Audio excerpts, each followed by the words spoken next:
Thank you for folks' patience. It is Monday, September 29th. The time is 6:10 p.m. and we'll call the regular City Council meeting to order. Once we have our agenda, the first item on our agenda will be an executive session. We have a public forum scheduled for a time certain of 6:30, so we will do our best once we go into executive session to get back here for public forum right at 6:30. Could I turn to you, Councillor McKnight, for a motion to adopt our agenda as amended on Civic Clerk? So moved. Thank you. Is there a second? Second. Thank you, Councillor Singh. Any discussion on that motion? Seeing none, we'll go to a vote. All in favor, please say aye. Aye. Aye. Any opposed? That carries unanimously. Before any motion on moving into executive session, City Attorney Brown, could I turn to you to please provide a bit of factual context for why we need executive session this evening? Yes, thank you, Council President Travers. This is a proposed executive session for the City Attorney's Office to provide council with a litigation update, and the open meeting law does provide an exception and does allow for executive session if premature general public knowledge of legal advice and information concerning details of pending or potential litigation were to put the city at a substantial disadvantage, which is the case here. Thank you.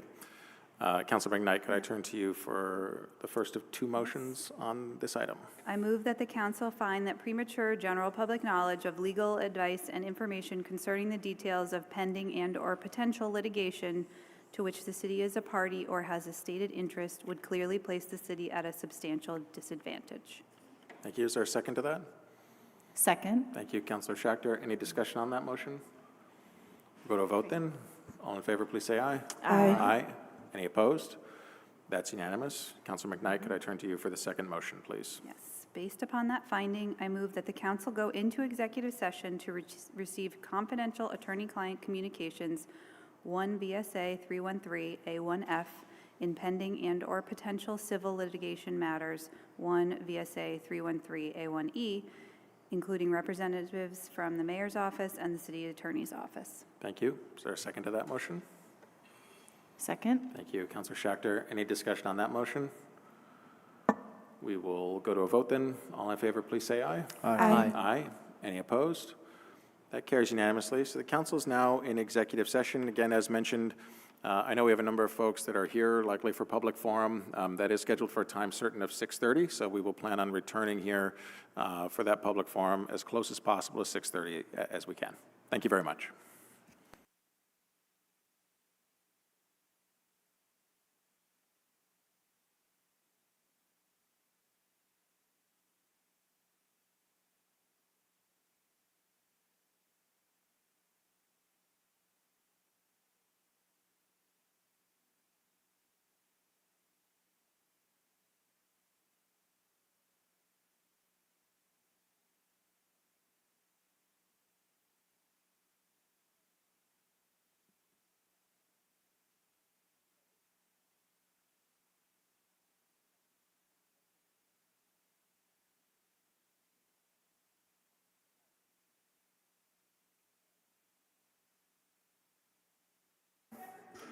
All right.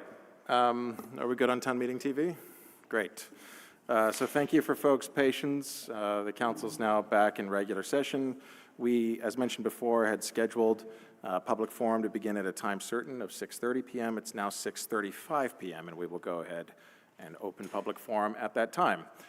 Under our council rules, we will first hear from Burlington residents here in City Hall. We'll then repeat that process online, then non-Burlington residents, any non-Burlington residents here in City Hall, and then any non-Burlington residents online.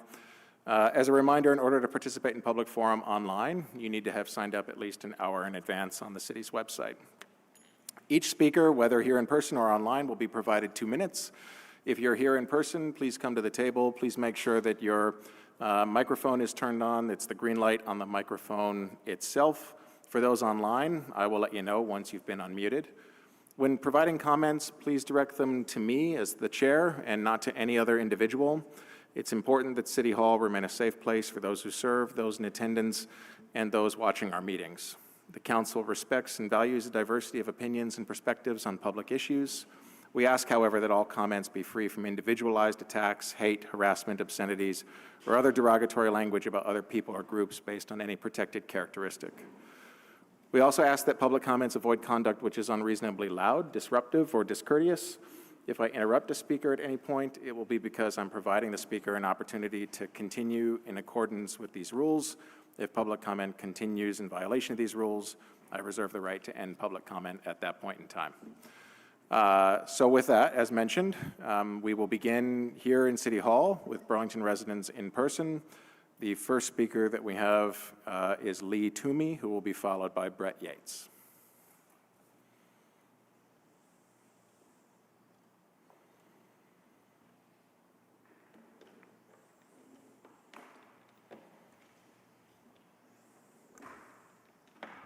Good evening. Thank you for the opportunity to speak. I understand the city is nominating a new REIB director instead of appointing the interim director, Christian Berry, permanently. And with respect to the nominee, I'm curious about this decision, given that Christian has been leading the office successfully since 2023, when the director at the time, Kim Carson, stepped away after Christian was only on the job for 6 weeks. I'm concerned about how this decision impacts continuity for employees and the momentum of ongoing fiscal year 2025 initiatives.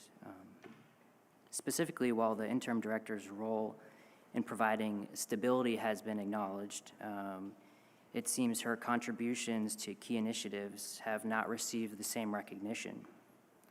Overlooking these efforts risks losing valuable institutional knowledge and may disrupt progress. Introducing new leadership at this stage could create inefficiencies and delays for the city, especially when continuity and experience are critical to addressing the existing challenges effectively. I respectfully ask the council to consider whether this decision truly supports the city's best interests in terms of efficiency and forward momentum. Thank you for your time and consideration. Thank you. Our next speaker will be Brett Yates, who will be followed by, I believe it's David Call.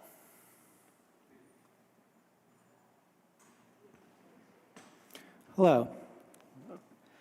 I'm here to advocate against the proposed ordinance on indecent exposure. For the past several months, I've watched the council spend a lot of its time and energy trying to satisfy the list of demands that Burlington's downtown business community enumerated in its May 9th letter to the mayor. I understand that small businesses are vital to the economic health and social vibrancy of our city, and the voices of their owners merit consideration, just like all other voices. Business owners, however, should not directly run the city. We didn't elect them, we elected you, and you were supposed to exercise independent judgment. And I don't think a sound, impartial judge would regard the policy prescriptions put forward in the May 9th letter as a serious agenda for improving Burlington's business climate. Prohibiting charitable food distribution in the Marketplace Garage was not a serious solution. Extending the duration and cost of the Main Street construction project in order to facilitate car traffic was not a serious solution. And banning public nudity is not a serious solution. Personally, I've never been nude publicly, but I support the rights of individuals to do as they please when those individuals aren't harming anyone else, and that includes the rights of eccentric people to behave in eccentric ways that may surprise or offend others.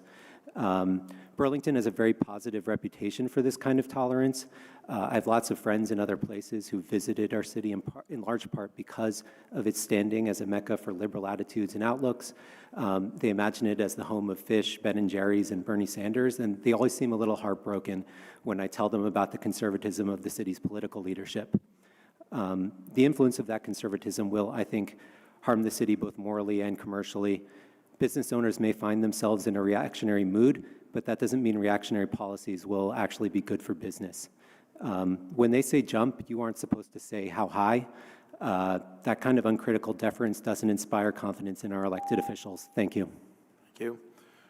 Our next speaker is David Call. And then we actually do not have anyone signed up online for public forum this evening, so we would then turn to non-Burlington residents here in person. So after David, Our first non-Burlington resident signed up to speak is Dr. Roy Hill II.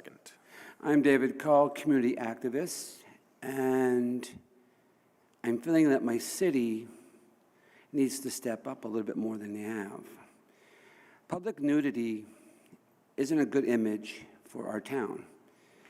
The businesses, stores, churches, we bring in a lot of leaf peepers.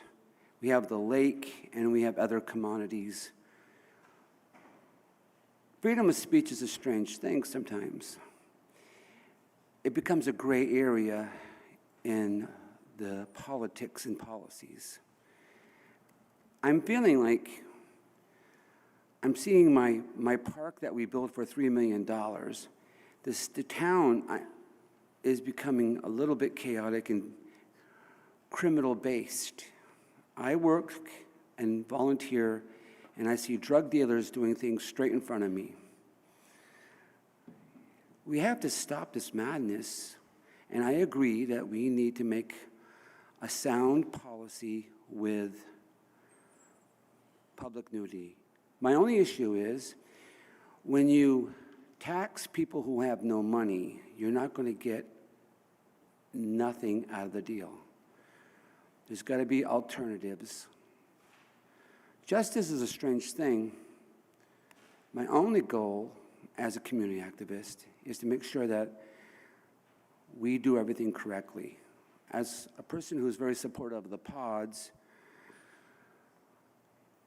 I'm also a Republican and I'm Native American. And I'm telling you right now, I need the city council to step up a little bit more and make some more common sense policies. Thank you so much. Thank you. As mentioned, our first non-Burlington resident here at City Hall is Dr. Roy Hill II, and then our last speaker will be Karen Sita.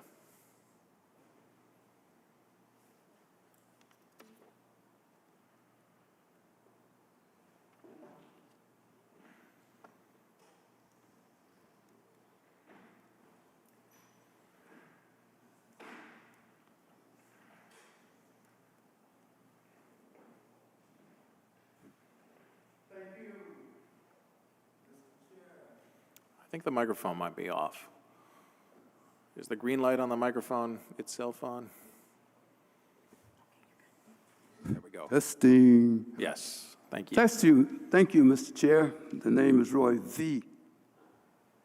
Excuse as in me. Vermont. Dr. Roy V. Hill II. Thank you, sir. I came home one day and the cops were waiting at my door.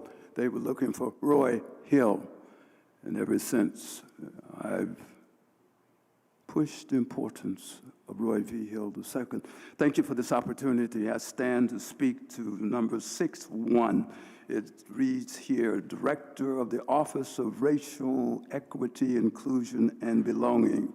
The three words that speak to me, motivate me to stand and speak at this moment are inclusion and belonging, along with history. Vermont is noted for history, and I applaud that. I applaud the city for its election of the current mayor. That's history. It's important history. So is the Office of Racial Equity, Inclusion, and Belonging. Inclusion, belonging. The state has demonstrated that for years, from its actual beginning. When I came here, wife and I, almost 40 years ago, I thought 4 to 6 years would be it, and I'd be out of here. But I found ways to make contributions, and maybe it's spiritual, maybe it's in the water or the snow or the maple syrup. But there was something special about the ability of leaders in this state, leaders around this table, that said something about inclusion and belonging. And I applaud the office for its history and maintaining this office at a time when around the country, the thought of inclusion, the thought of belonging is attacked in ways that even those who are in office and our taxpayer dollars pay their salaries, they act against inclusion and belonging. So I thank you, and thank your colleagues for maintaining the office of inclusion and belonging in spite of the adversary that would take it away. God bless. Thank you. Our last speaker is Karen Sita.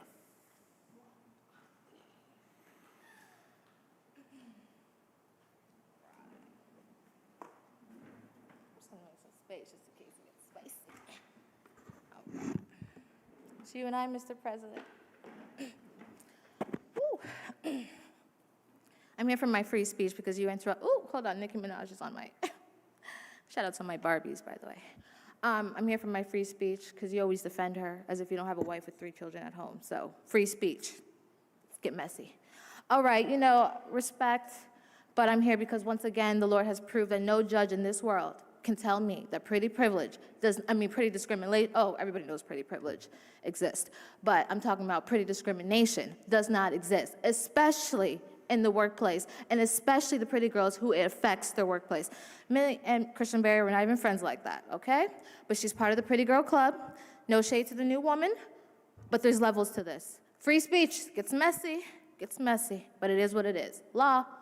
Now listen, once again, we are not buddy-buddy. But the truth is, she's part of the club. She's fit, she's black, she's educated. This woman even has natural green eyes, and she's black. And yet somehow to this mayor, she's not enough. And she searched for another black woman. She came into war. It's not her fault. She came into war. And the mayor is too coward to be here. So where's the brave women at? Free speech, so messy. And I wanted to talk about the nudity, but this is Ivy Park. This is Beyonce. This is Yonsei. Okay, so I can't talk about nudity when I got black women who's gonna obviously lose her job because this mayor can't be around pretty women. I don't understand. And I told y'all Jane Shannon would not have this problem because she created a business with her insecurity to help women. So obviously she was going to support women. So ladies, like Princess Anne, the first princess to wear a miniskirt, we're gonna have to wait until an old white man comes. I know that sucks. I can't believe the black woman is saying that, but that is the truth. Unless we find a real confident, maybe McKnight, who else, woman to come up and step up. Until then, ladies, stay home, stay pretty, go to school, focus on your life because you have no chance. And if you don't believe me, there's a real life example. Thank the Lord because Asada Shakur, Charlie Kirk are all in heaven. And I want to thank the Lord for his city, the city of God, which is on earth, by the way. Okay, so I just want to thank the Lord because he is good, and we have a resolution. Holla. In the courts, by the way, resolution in the court. All right, we'll go ahead and close public forum now at 6:48 p.m. The next item on our agenda is item 4, Mayor General City Affairs. I do know that we are joined by the mayor online. Mayor, I'm sorry to hear that you're under the weather this evening, and do certainly wish you a speedy recovery. Certainly don't want to put the full burden of this topic on you this evening if you're under the weather, but the floor is yours if you would like it, and thank you for joining us online this evening. Thank you, Council President Travers. You have another council meeting in just 1 week, so I think what I'll do is simply give a more full update next week. Thank you, Mayor, and again, wish you a speedy recovery, and we'll look forward to seeing you a week from tonight. The next item on our agenda is the consent agenda. Could I get a motion to adopt the consent agenda as amended, please? Or I would welcome one. So moved. Thank you, Councilor McKnight. Is there a second? Second. Second by Councilor Grant. Is there any discussion on that motion? All right, seeing none, we'll go to a vote. All in favor, please say aye. Aye. Aye. Are any opposed? That carries unanimously. So with a big knock on wood, because we're turning to our deliberative agenda before 7 p.m., we will turn to our deliberative agenda. And the first item there is item 6.1. This is the appointment of the Director of the Office of Racial Equity, Inclusion, and Belonging. I will note that as at the moment this is a non-chartered position, that it actually is not required to secure council approval. But Mayor, I do greatly appreciate your bringing this nominee forward for the council's consideration, and would be happy to turn the floor to you or anyone here from your administration for the purposes of introducing your nominee. Thank you. Well, thank you. I will take the floor, and it is such an important important appointment to have Dr. Perkins join us. So I hope that she can join you all at the main table while I do a warm introduction to Dr. Kelly Perkins to the city of Burlington. And you're right, Council President Travers, this is not a chartered position nor department yet. However, the council did unanimously move a resolution to start the chartering process. And I know this item is moving through the City Charter Change Committee. And we do hope that you all are doing your diligent work, which I'm sure you are. And hopefully this might be an item that voters can see on the town meeting day ballot in March. But I want to go back to Dr. Perkins, of course, and I am pleased today to introduce Dr. Kelly Perkins. Dr. Perkins is my top candidate to serve as the third permanent director of the Racial Equity and Inclusion Department here in the city of Burlington. It's a little bit of way of background. Formally founded in 2019, REIB stands on several decades of work to combat institutional structural racism, as well as identity-based discrimination in the city of Burlington. In 2000, the city council adopted a legacy action plan to map out a vision for the city over the next 30 years that included the social, economic, environmental, and cultural health for future generations. In 2010, community leaders called on the city to specifically start to address diversity and racial equity work by naming it within that legacy plan. Jumping ahead to 2019, the council created a senior position to work on diversity, equity, and inclusion work, which became our very first REIB director position. And this position was first held by the inaugural director of REIB, Taisha Green. The department was then formed, and under Director Green's leadership over the next several years, the department launched equity trainings for our entire city employee crew. They did policy development work to examine racial disparities within the city. They expanded the city's language access policy, which was such a vital, important piece, especially during the pandemic. They also stewarded almost $400,000 in city funds, which were largely funded through ARPA funding, to community organizations through the Empowerment Fund. And finally, of course, launched the city's wonderful annual Juneteenth celebration, which began in 2021 and continues today. In 2023, the city welcomed the second REIB director, Kim Carson, who worked to build additional community connections and continued the really important and impactful work of our empowerment funds. Before I move on to introducing Dr. Perkins and a bit of her background, people can find her resume and my appointment letter on the city council agenda. I want to pause and thank the 3 interim leaders who stepped forward to help lead REIB during my time here as mayor. When I began, HR Director Karen Durfee first held the interim role since I became mayor and the first few months during my term. She was followed by a longtime CEDO and REIB program manager, Pitt Kiomanavan, and then most recently by Christian Berry, who will remain the interim director until Dr. Perkins begins her work with the city on October 6th, if you confirm her tonight. Both Karen, Pitt, and Christian all played key roles in helping to stabilize the department over the last year. And Christian, in particular, led the important work of community engagement around the vision and purpose work of the department. This is critical work that will help create a foundation for Dr. Perkins and the entire REIB team work in the coming months. And now on to Dr. Perkins. Our city is very fortunate to have Dr. Perkins join us as we continue to deepen our commitment to racial equity, inclusion, and belonging in our community and within city government. Dr. Perkins brings great skill and experience to develop a strategic direction for REIB to build off our most recent vision and purpose work, while also widening our reach to engage all underserved parts of our community. She will continue the strong work stewarded by many community members, prior REIB directors, interim directors, and staff who've all dedicated such great care to the evolution of this department and the precursor work prior to 2019.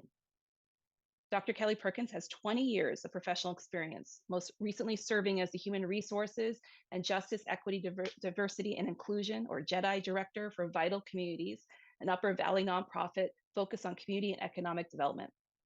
At Vital Community, she helped to implement an equity-based, results-based accountability tool to measure the impact of the organization and coordinated their corporate council DEI community of practice program with several large employers in that area. Dr. Perkins holds a degree. She holds a degree. Hold on a second. Dr. Perkins worked previously at the University of Vermont as Associate Director of Residential Education, where she trained over 150 employees on issues related to diversity and equity. She holds 2 degrees, one a Doctor of Education from Northeastern, as well as a Master's of Science in Adult Education from North Carolina Agricultural and Technical State University. Finally, Dr. Perkins is a really deep listener, a restorative justice practitioner, a Vermonter, and a deeply committed individual to helping our community move forward in this critical work at this very critical time. Dr. Perkins was the top candidate among a pool of 40 applicants, leading to a very competitive process for this role. I appreciate the high level of interest in the city's racial equity, inclusion, and belonging work, and offer my gratitude to every single person who applied. Finally, I want to thank the interview committee that supported my office in this process, Councilor Milo Grant, who is our chair of the REIB City Council Committee, former Councilor Ali Zhang, Tato Rastesby from AALV, and the Fletcher Free Library Director, Mary Danko. And I would like you all, I'm really, again, so sad not to be able to be with you all in person, but I'd like you all to welcome Dr. Kelly Perkins to City Hall. And hopefully you can offer her a warm welcome, and then we can take any questions you have for Dr. Perkins. Congratulations, Dr. Perkins.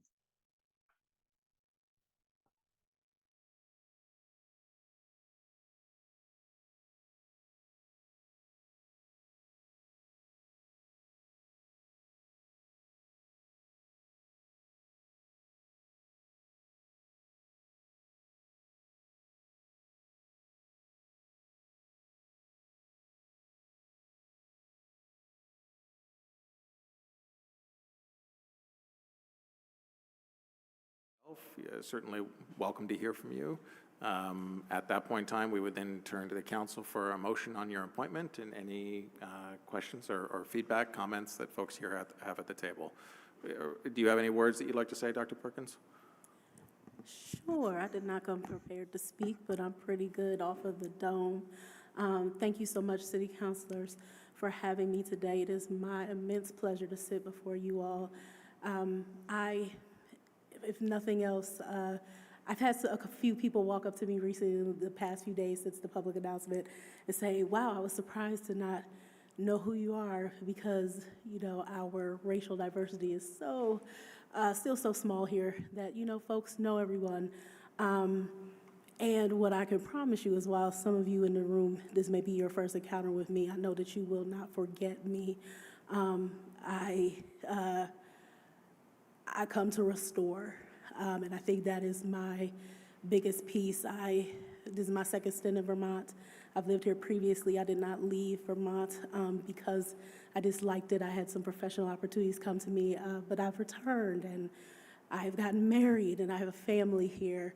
I have a very vested interest in seeing this office, this city do better in the long term. I am so thankful for the opportunity to be able to continue the good work that specifically Interim Director Christian Berry has done to steady the ship, and I'm hoping to take that vision and mission work that she led and be able to move us into some pretty quick community-based strategic planning so that we can really figure out how we're going to sustain for the long haul and have a depth and a breadth of services where folks across the city can see themselves in this office, see the important work, and really create a Burlington where we all can thrive and be here. I know that we can do it. I would not be back here. And so I believe in this place, and I bring that deep spirit of optimism with me into this role. Thank you, Dr. Perkins. Councilor Grant, could I turn to you for a motion on this appointment as chair of our REIB committee? Thank you. As chair of the committee, I would like to move that we accept the appointment of Dr. Kelly Perkins to the position of the Director of the Office of Racial Equity, Inclusion, and Belonging. Thank you. Is there a second to that motion? Second. Second by Councilor Singh. Councilor Grant, would you like the floor back at this point in time, or otherwise I'm happy to open it up to other councilors? I think I will take the floor back. Great. It is some comments that I've mentioned before, and I think they bear repeating. The priorities in the city continue to shift for any number of reasons, some of which were valid, some of which weren't. They were overtly political. And at times we've lacked courage to do the right thing. Even on council, we have some pretty serious issues. I am hoping with this appointment that we can support the staff that have been keeping the ship together, steadying it, as you pointed out, and really move forward with the final hires for staff, and move forward with effective training throughout the city, effective community outreach throughout the city, interactions that we haven't done in a consistent manner, issues around equity in our community safety system, and just how we treat and talk to people with respect and honoring people's experiences, even though they might not be the same, honoring people's truths. There are many in our city who need help with that, especially during these times. And thank you for signing up for this adventure. Thank you. Thank you, Councilor Grant. Is there any other councilor that wishes to be recognized on this item? Councilor Litwin. Thanks. First, I want to welcome you back to Vermont and to our city. I look forward to supporting your nomination this evening. And thank you, Dr. Perkins, for stepping up to serve the city during a time that I think some of the speakers talked about how important it is, this office. In fact, Dr. Roy V. Hill, who I've had the pleasure of listening to speak for many, many years, and always enjoy listening to, mentioned the importance of this office at this time. And for the public who will hopefully be voting on the charter change, I want to remind you the importance of this office at this moment. And so I just want to also point out, the mayor made some really lovely comments about just the breadth of work that this office has undertaken, at times with a full crew and at times with a skeleton crew like they have now. Some of the work that was really important, as the mayor pointed out, the language access work, which I had also been asking for a long time, pre-being elected, was undertaken by folks who are no longer in the office because of cuts from federal funding, from ARPA funds being gone, and also from the RIF process. And they did amazing work. And I want to thank those people for that work. There has been an eye-raising sort of level of turnover in this short amount of time that this office has existed across two mayors, not just one.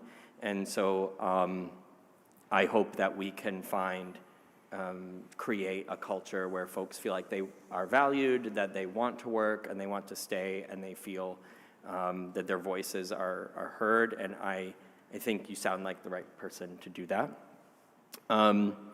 For me also, I just want to say it's very important for me to retain Christian Berry, who has served the city really well, but also has a deep amount of community-based and institutional knowledge going back to when I was in college at UVM 20 plus years ago. And making that reconnection with her was really fun. She is a Burlington resident. She's raised her family here, and she's been dedicated for roughly 30 years to this community. So she has built a kind of a dedication of serving communities of color that's built critical networks of trust with Black and brown communities. And we heard that at least when I watched the REIB meetings. And I just want to make sure that those folks continue to be heard, because they're often marginalized from policymaking spaces. And so I welcome you, and I don't want that to overshadow your welcome. But I want to call that into this space as being important to me. And then the last thing I would say is, just having sat through many sort of national searches and failed searches and thrice failed searches, I understand how long HR processes and search processes can take to find the unicorn, the qualified candidate. However, I always think there's an opportunity for us with our HR committee to look at HR processes when there are questions around, could we have done this better? Did we follow all of our normal procedures? So I would just ask openly in this space for our HR committee to strongly consider taking that up. And thank you and welcome again. I look forward to getting to know you. Thank you, Councilor Litwin. Is there any other councilor that wishes to be recognized on this? We'll go to Councilor Newbeezer and then Councilor McKnight. Excuse me, I'll be very brief. I just want to say thank you so much for taking on the role and working with the city, and look forward to working with you, getting to know each other, and yeah, hopefully tackling a lot of the challenges that our community faces, our city faces, and sort of internal to city government, but also in the wider public. So appreciate it. Thank you, Councilor Newbeezer. Councilor McKnight. Thank you, President Travers. Well, welcome, Dr. Perkins. I'm so glad that you're here sitting with us today. We haven't had a chance to meet in person or virtually, but I'm sure we will, and I'm excited to work with you. I will also be very brief, and I also want to thank Interim Director Barry. I think under her leadership, this department has really navigated some troubled waters, and I've always been so impressed with the grace and strength and ability to hold space for difficult conversations that Christian brings to the table, and I'm sure that won't change.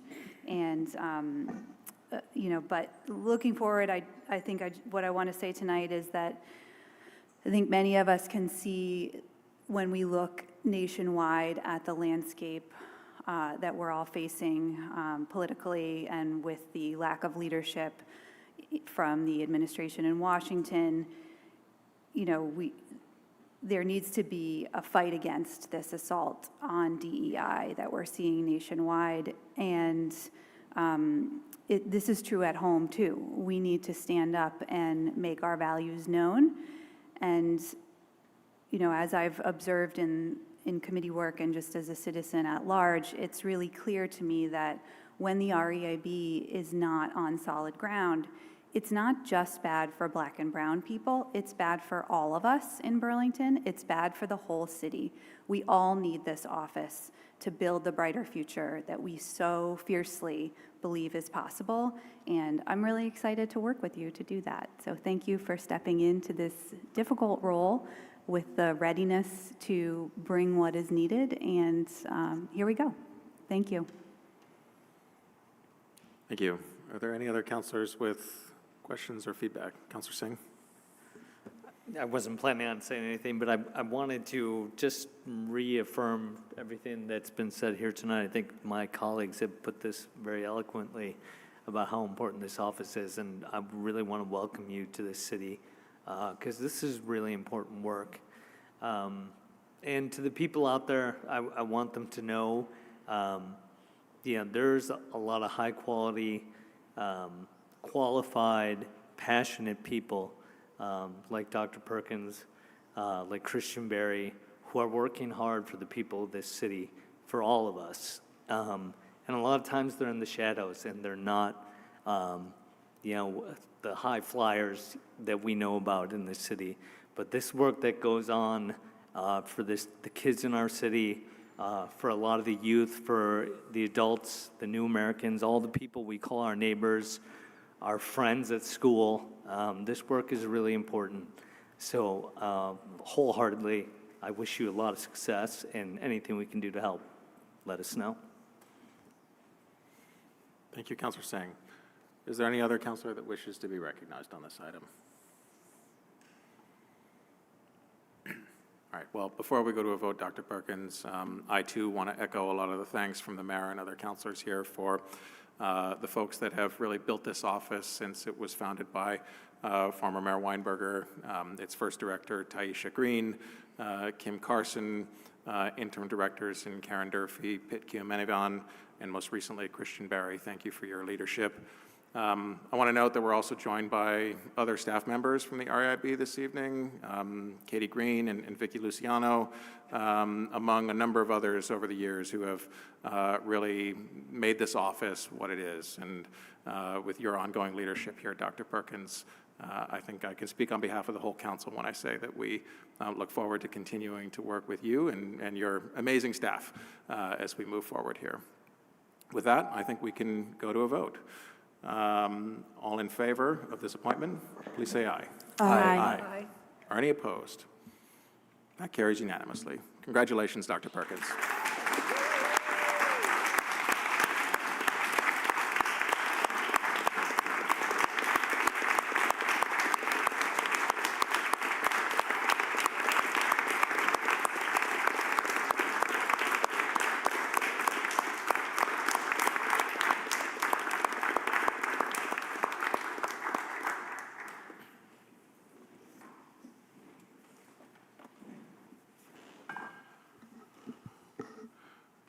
All right, now to shift to something completely unrelated. We turn to item 6.2, and proposed ordinance on prohibiting indecent exposure. And on this item, as I am the original sponsor on it, I am going to pass the gavel to Councilor McKnight.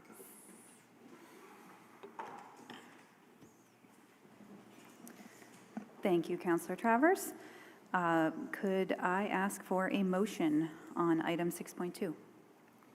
Yes, I would move to waive the second reading and adopt the ordinance as revised by the Ordinance Committee. I would ask for the floor back upon a second. Is there a second? Second. Seconded by Councilor Barlow. Councilor Travers, the floor is yours. Thank you, Acting President McKnight. I thought it may be easier, as I was the original sponsor of this resolution or this proposed ordinance, to pass the gavel to you to be able to explain it a bit more. I think, unfortunately, in recent years, we have seen an uptick, not a huge uptick, but it feels like, a handful of times every year we have folks who I think can only be described as engaging in indecent exposure. And as a reminder here, as it's defined in the ordinance, that's from the waist down, completely naked, in our public places, really interrupting other people's opportunity and ability to enjoy these spaces as their own. Families and residents of Burlington, visitors to our communities. We heard over the summer and last spring from many businesses, this was a part of their requests of the council, for us to take action to give the city additional tools to address this. And Burlington's not alone. There's many municipalities around the state that have stood up ordinances to prohibit indecent exposure. There's many communities and cities around the country that have stood up their ordinances to propose to address indecent exposure. And I think it's time that Burlington provides our law enforcement officers the tool to address it here too.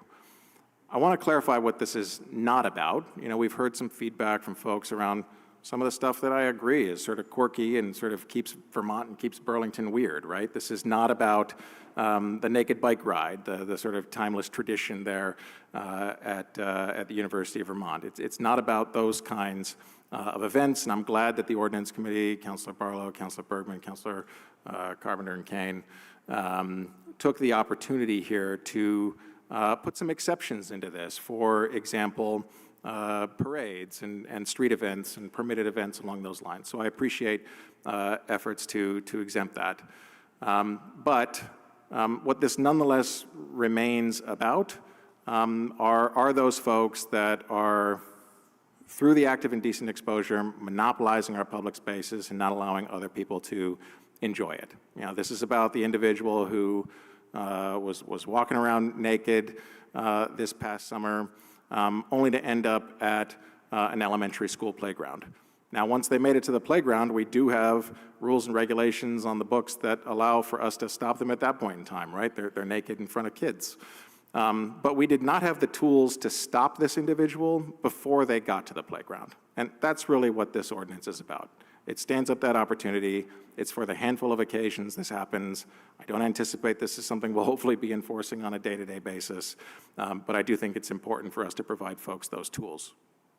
There is one piece that I would like to raise here, which is that among the other exceptions that were built into this was language from the original proposal that this section shall not supersede or otherwise affect existing laws regulating nudity under the Burlington Code of Ordinances or rules and regulations of the Burlington Parks and Recreation Department. We do have separate rules and regulations and ordinances on the books with respect to nudity in our parks and on our beaches.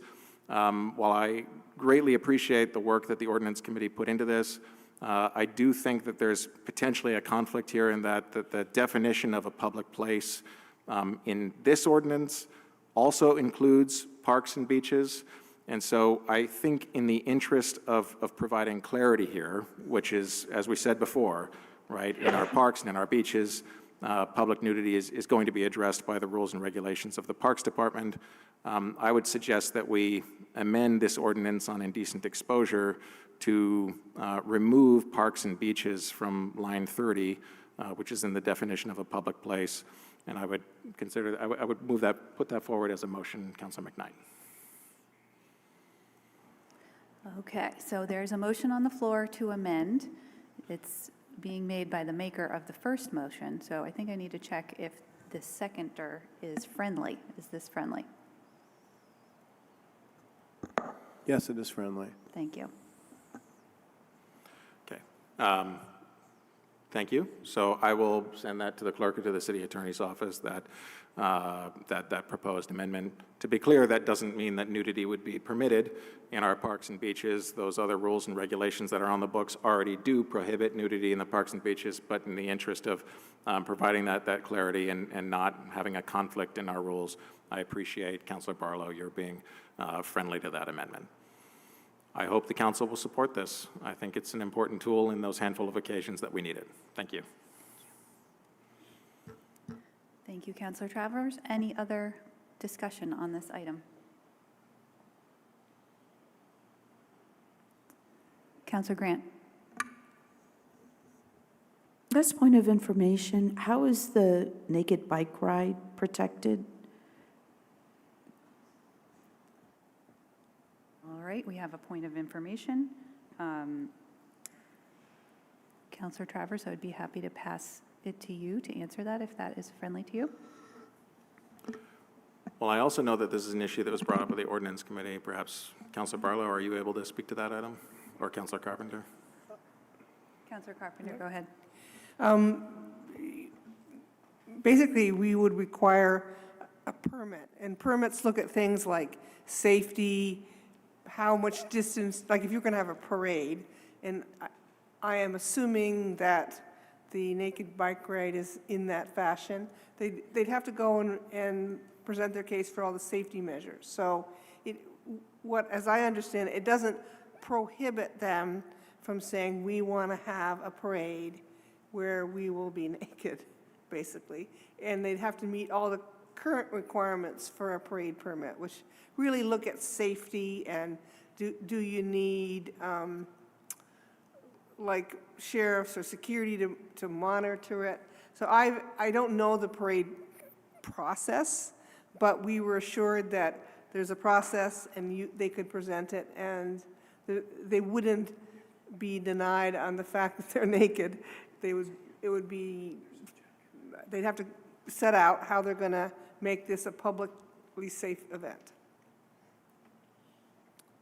And, we left that provision in, and it could be, there's other provisions. If you were going to have a performance that had some nudity in it, a public performance, you could apply for a permit for that. So the intent is, in the context of the event, that it would not be denied on nudity. It would be monitored by whatever other standards we make for public events.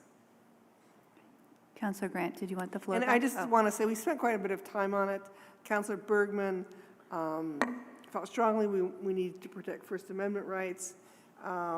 We tried to vet this with the attorney, and then I think the language that we've got just was the most straightforward way to allow events where you might be unclothed. Thank you for that. I appreciate the discussion that you've had, but quite frankly, the way that this particular event has operated for years, I guess I'm a little godsmacked. I don't think anyone's going to be applying for a permit, and I think I personally would find it, for me, I would feel dishonest if I were to say, oh, that is something that would be protected. That greatly concerns me. I also have concerns based on the increase of attacks on marginalized people who look different from most of us, how this could be used against them.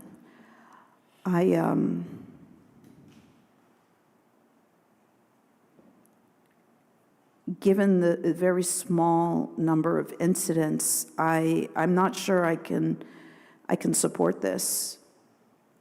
Although I do, if it were to pass, I do support, I think absolutely, with regards to beaches, it would be a huge issue to leave that in. So I would support that amendment. But overall, I just don't think we're being honest about what we're trying to protect people from. Thank you.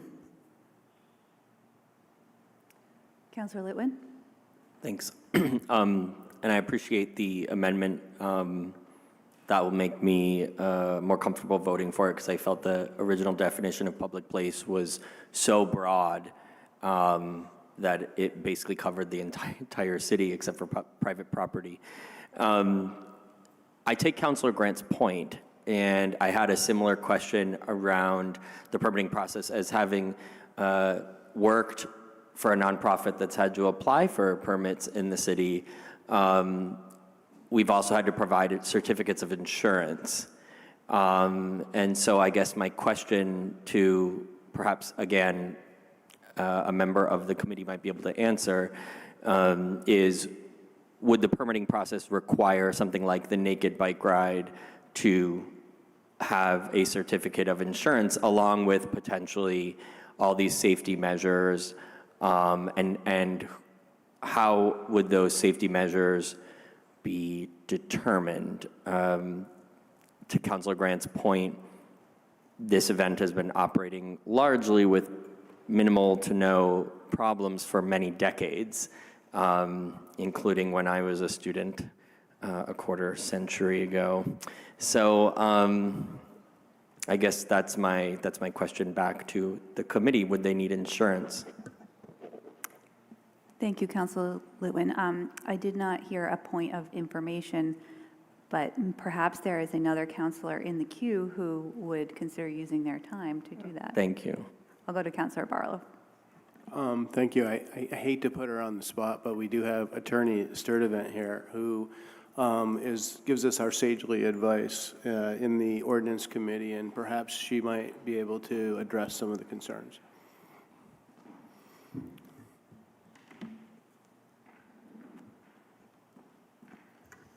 Good evening. As far as the application process, I would have to double check whether it requires a certificate of insurance. But basically, the premise is they would not be treated differently coming in for any other application for an event or parade, if they meet the criteria and meet the conditions. Second question would be, we have many marches and things that occur that don't have permits under the First Amendment, freedom of expression. Since those do not often, nor do they have to come and apply for a permit, and they don't have to have a certificate of insurance, could something like the Naked Bike Ride be considered a free speech march?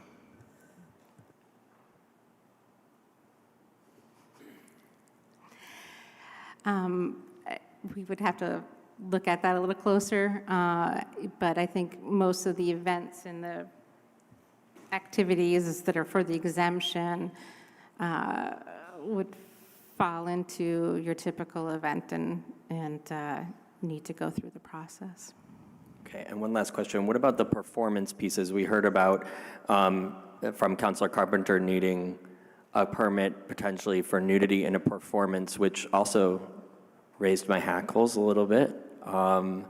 Because again, I believe that's protected free speech in artistry. So is that something or is that just if they had an outdoor performance? Again, I believe there's already requirements for entertainment permits and for performances, so it'll follow the same kind of guidelines as those that are required to have it. Otherwise, that's an exemption from the indecent exposure, and if you don't have that, then that would not fall into that exemption. Okay, thank you. Welcome. Is there any other counselor who wanted to make a comment? Oh, Counselor Carpenter. Just a comment that the point of the exemption is we can have a discussion about our permit process. We acknowledge that lots of group things that should have a permit don't have a permit, but we just felt that was like a separate issue. The point of the exemption is if the event involves nakedness, they would have the same opportunity as any other event. That was really the intent. If our process is not working, that would be cleared or done under some other ordinance. Great. Thank you, Counselor Carpenter. Counselor Broderick. Thank you. I also can't find myself supporting the current language tonight. I second the comments made by Counselor Grant and the concerns raised by her and Counselor Litwin. On the UVM naked bike ride, in case people don't know, since 2011, UVM had ended its official support of the naked bike ride. However, since then, it has continued to operate as, to my knowledge, a sort of just time-honored tradition, spontaneous event with folks in the UVM community working together to ensure that it is a safe event with very few issues. So I find that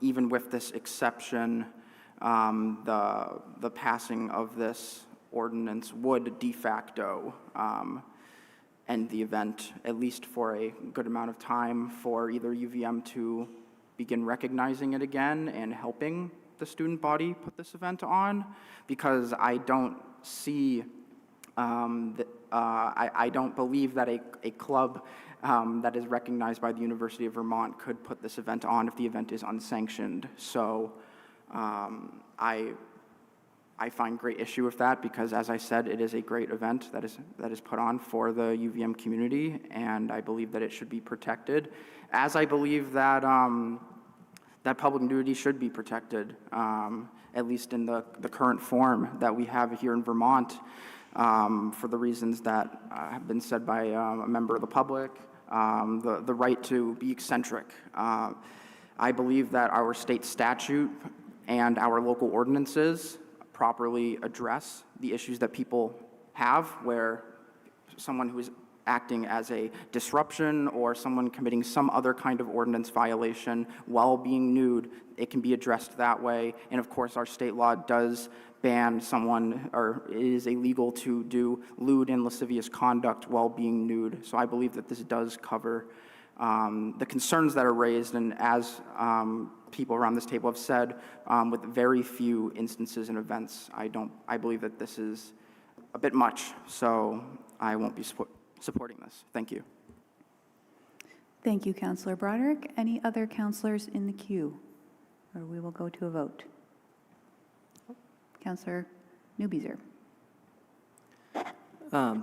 Thank you. I'll be very brief. I do plan to support this and the amendment. I'm not sure that this, at least to my reading, and I'm always open to be corrected, does anything that I feel like isn't already covered under either some other local ordinance or protections that or sort of rules and laws laid out at the state level that would sort of get at the problem that we're trying to address, which I think is a fair enough issue to address. If we find, and I do hear the concerns raised by some of my colleagues, if we find that the city is using this or any other ordinance to sort of unduly enforce something like the UVM bike ride, which is like a longstanding custom and tradition in our city, or sort of any public event where we're enforcing inappropriately.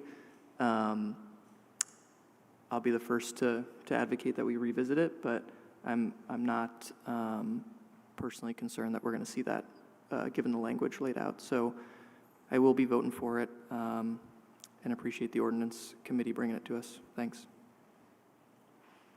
Thank you, Councilor Newbeezer. Anyone else in the queue? No. Okay. Councilor Travers? I just want to make a final comment, just to echo, if I may. You have 30 seconds. Okay, just what Councilor Newbeezer said there. You know, when we make comments here at the council, we are making a legislative record that folks can look back on in the future to determine what the intent of this is. So let me just say right now, right, that the intent of this, as Councilor Newbeezer mentioned, is not to go after events like the UVM naked bike ride. And I would be shocked if there were enforcement efforts against longstanding traditions like that. And if that were to happen, I would join Councilor Newbeezer in bringing this right back for any corrections. I don't think that's the intent of this. The intent is, as described before, those handful of incidents where folks are engaging in behaviors doing harm to our community, and this provides folks a tool to address it. Thank you. Thank you. That was 39 seconds. I'll let it slide. All right, let's see. Having heard from everyone, I think, are we ready? Oh, okay. Councilor Grant, I think you have 1 minute left, so we'll go back to you. Thank you. I think we have to be very careful about making assumptions about what people will or will not use, or how they use ordinances against other people, especially given the times that we live in. The other concern that I have, I spend a lot of time in my district, downtown, waterfront area. We have such a large number of unhoused people. We all know that, but rarely do we really think about the basic things that they need to do in order to survive. And sometimes that's to change clothing. And when you don't have a place to do that, even if you're, you know, I've walking down alleyways and come upon people who were not doing anything wrong, were not doing anything sexual, but were just in a place where they were trying to change clothes. We don't have enough shelter beds. It's the same problem over and over again, and it just continues to be complicated by the fact that people don't have a place to go to do very basic things, and that includes changing clothes. With some of the attitudes we are seeing, some of the frustration we're seeing in our community, how would this ordinance be used against people? Thank you. Okay. All right, well, with that, I think we're ready to go to a vote, and I will ask the clerk to call the roll. Councilor Barlow? Yes. Councilor Broderick? No. Councilor Carpenter? Yes. Councilor Grant? No. Councilor Kane? Yes. Councilor Littman? Yes. Acting City Council President McKnight? Yes. Councilor Newbeezer?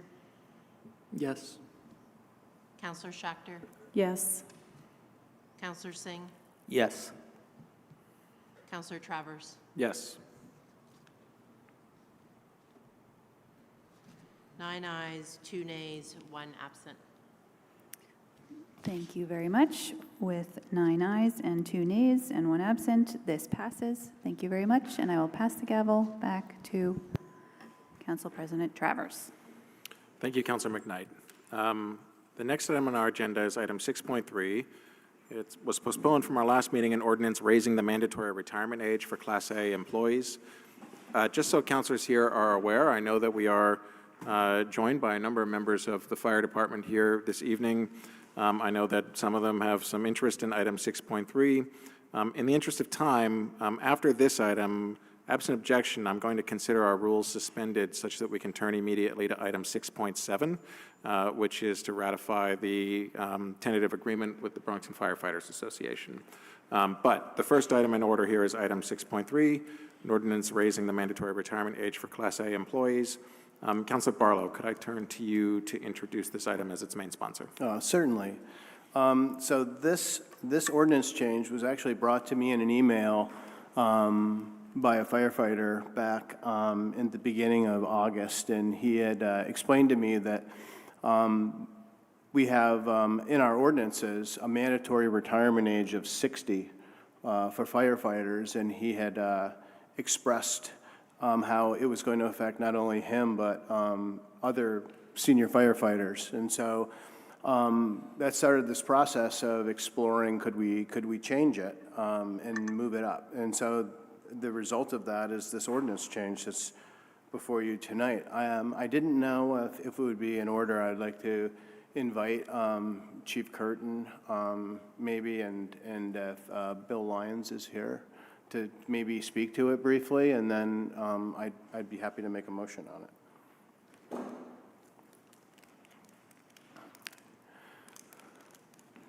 Thank you, and I should say it was Bill Lyons, he's a senior firefighter and paramedic here at, in the Burlington Fire Department that brought this to me, so.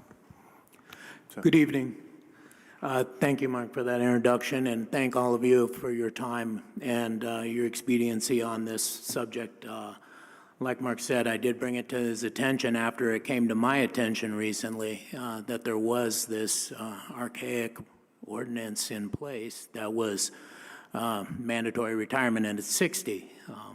I feel I still have a lot to offer. I am 59, and this will be affecting me first, and that's why I feel a personal need to get this changed. For one, because I love this job, I love working for the city, and I still have a lot to offer. My role as senior firefighter medic on Engine 1 downtown, it's known as the training engine, is to train probationary members and show them the ways of the job, show them around the city so they know how to operate professionally, and perform as a task as firefighter and as medical aid and as caregiver. So I have a massive list of research I did, and our neighboring department, South Burlington Fire, has no age limit. New York City Fire, the largest department in the country, has an age limit of 65, as Boston does. And these departments have been around a long time. And they have a need for these firefighters, for us more seasoned firefighters, to pass that knowledge on to the younger generation so they can serve like we did. I'm open to any questions. If Chief wants to make a statement, that'd be fine. I'm in full support of this as well.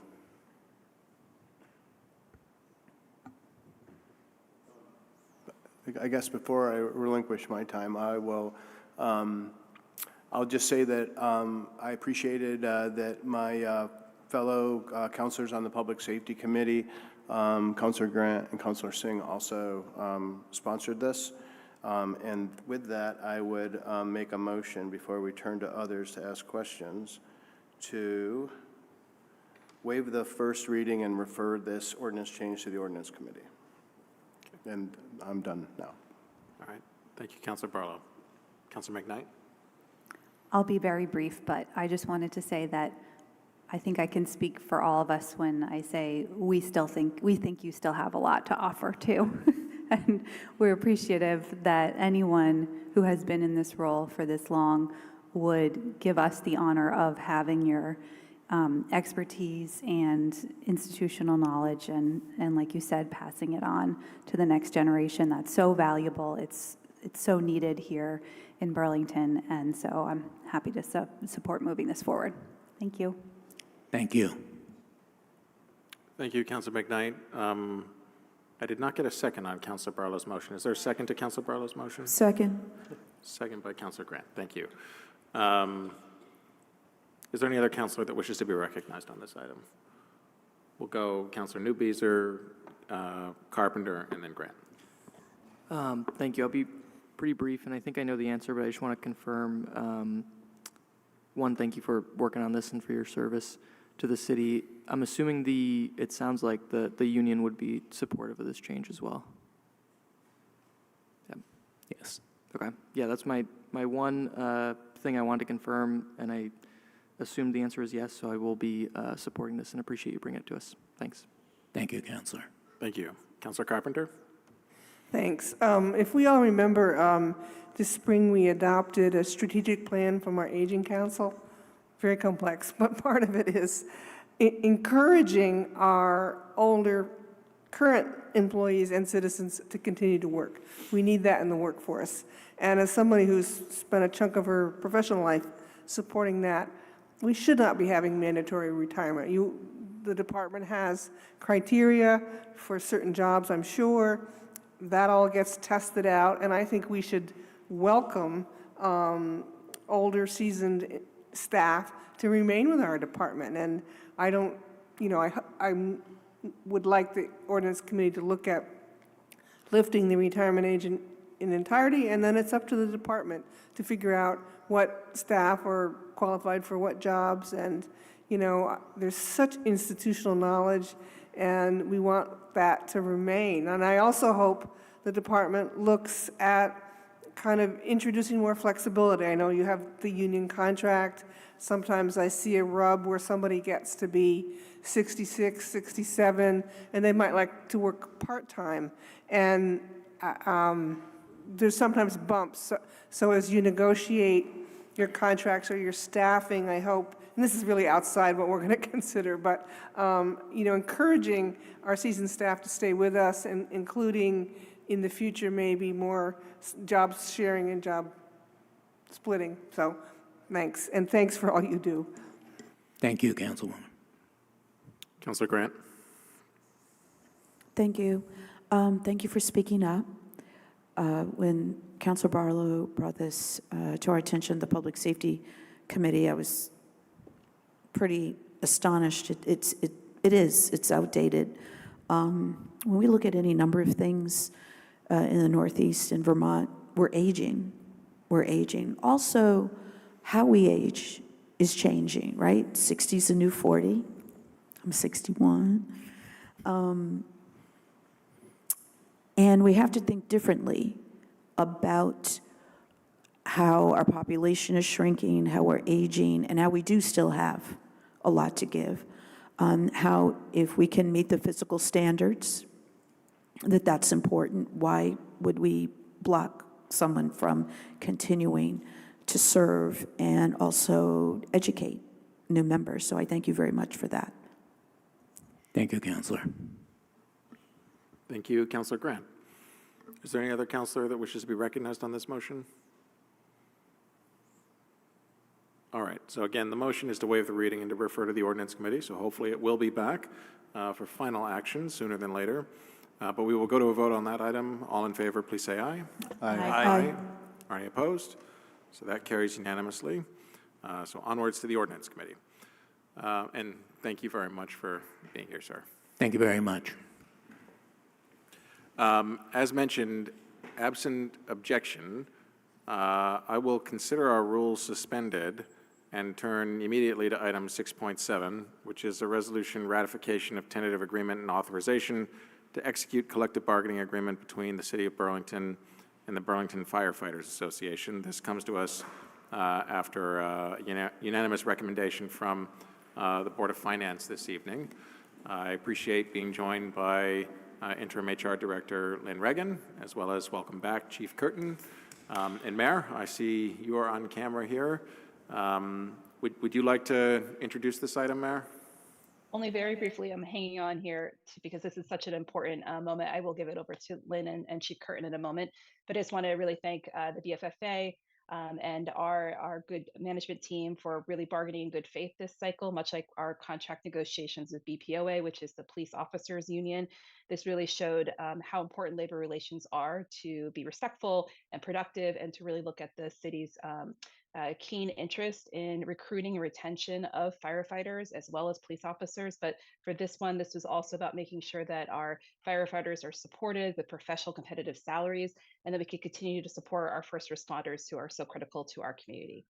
That's all I got. So Lynn and Doctor, I really need to go to bed, clearly. Dr. Curtin, you're getting a promotion tonight to chief, but thank you for taking it from here. Thank you, Mayor, and I will note, appreciate BFFA President Josh Kurtlink being here as well, and appreciate all the members of the department who have come and gone, probably to go back to work this evening for being here in support of this. Director Reagan would be happy to turn to you or the chief, whoever, or also happy to just go to a motion, but want to give you an opportunity if there's any comments that you have here for the council. Yeah, I will take the opportunity real quick. I just appreciate the change in the schedule this evening. It's timely that we came after the change in the ordinance. As a key focus during our negotiations was retention, and I think that goes hand in hand with what you just voted on. And retention, and not only recruitment, specifically for lateral hires, which means that we're bringing, experienced firefighters to the department. And retention, and just to echo what's already been shared, is, the longer we can keep a firefighter, the better they are equipped to service the city, which is their primary goal, and also share their knowledge with the new recruits that come in. So just thank you for that as well. Thank you. Chief or President Kurtlink, any comments on your end, or otherwise? I appreciate your being here. I think we would turn to the council now, and if they have any questions, appreciate your being here to answer them. Thank you. Councilor Grant, could I first turn to you for a motion on this as chair of our Public Safety Committee? Yes, I'd be happy to move and waive the reading of the resolution and to approve and execute the collective bargaining agreement between the City of Burlington and the Burlington Firefighters Association. Thank you, Councilor Grant. Is there a second to that? Thank you, Councilor Carpenter. Councilor Grant, do you want the floor back at this point in time? No, I think there was a lot of things covered in the Board of Finance meeting and previous meetings. I'm hoping that our team is happy with what was received. I know there was I've talked to y'all quite a bit, so I really appreciate the work that you've done, and over the past few years, the way the fire department has really stepped up to address certain issues in our city, becoming part of a strong part of the community safety response.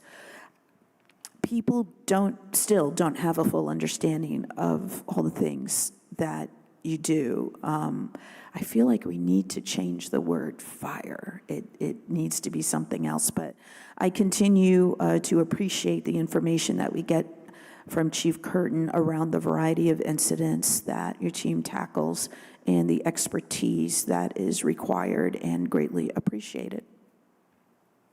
Thank you, Councilor Grant. Is there any other councilor that wants to be recognized on this item? Councilor Newbeezer. Yeah, just very briefly, just want to say thank you to you all for all the work. I continue to be really impressed by our fire department under the previous chief and now the current chief. I feel like your department in particular really has displayed consistently over the years that you take using public dollars really seriously. And so I always feel good about this council approving investments in staff there. And just your budget in general, because I know it's going to be used well. And there's a number of different cases where I can see both sort of rank and file, but also leadership really stretching and really trying to innovate and really trying to meet community needs. So really appreciate that work, and look forward to voting yes. Thanks. Thank you. Any other councilors wish to be recognized on this? All right. Seeing none, we'll go to a vote. All in favor, please say aye. Aye. Aye. Or any opposed? That is unanimous. So thank you very much all for your work on this great agreement.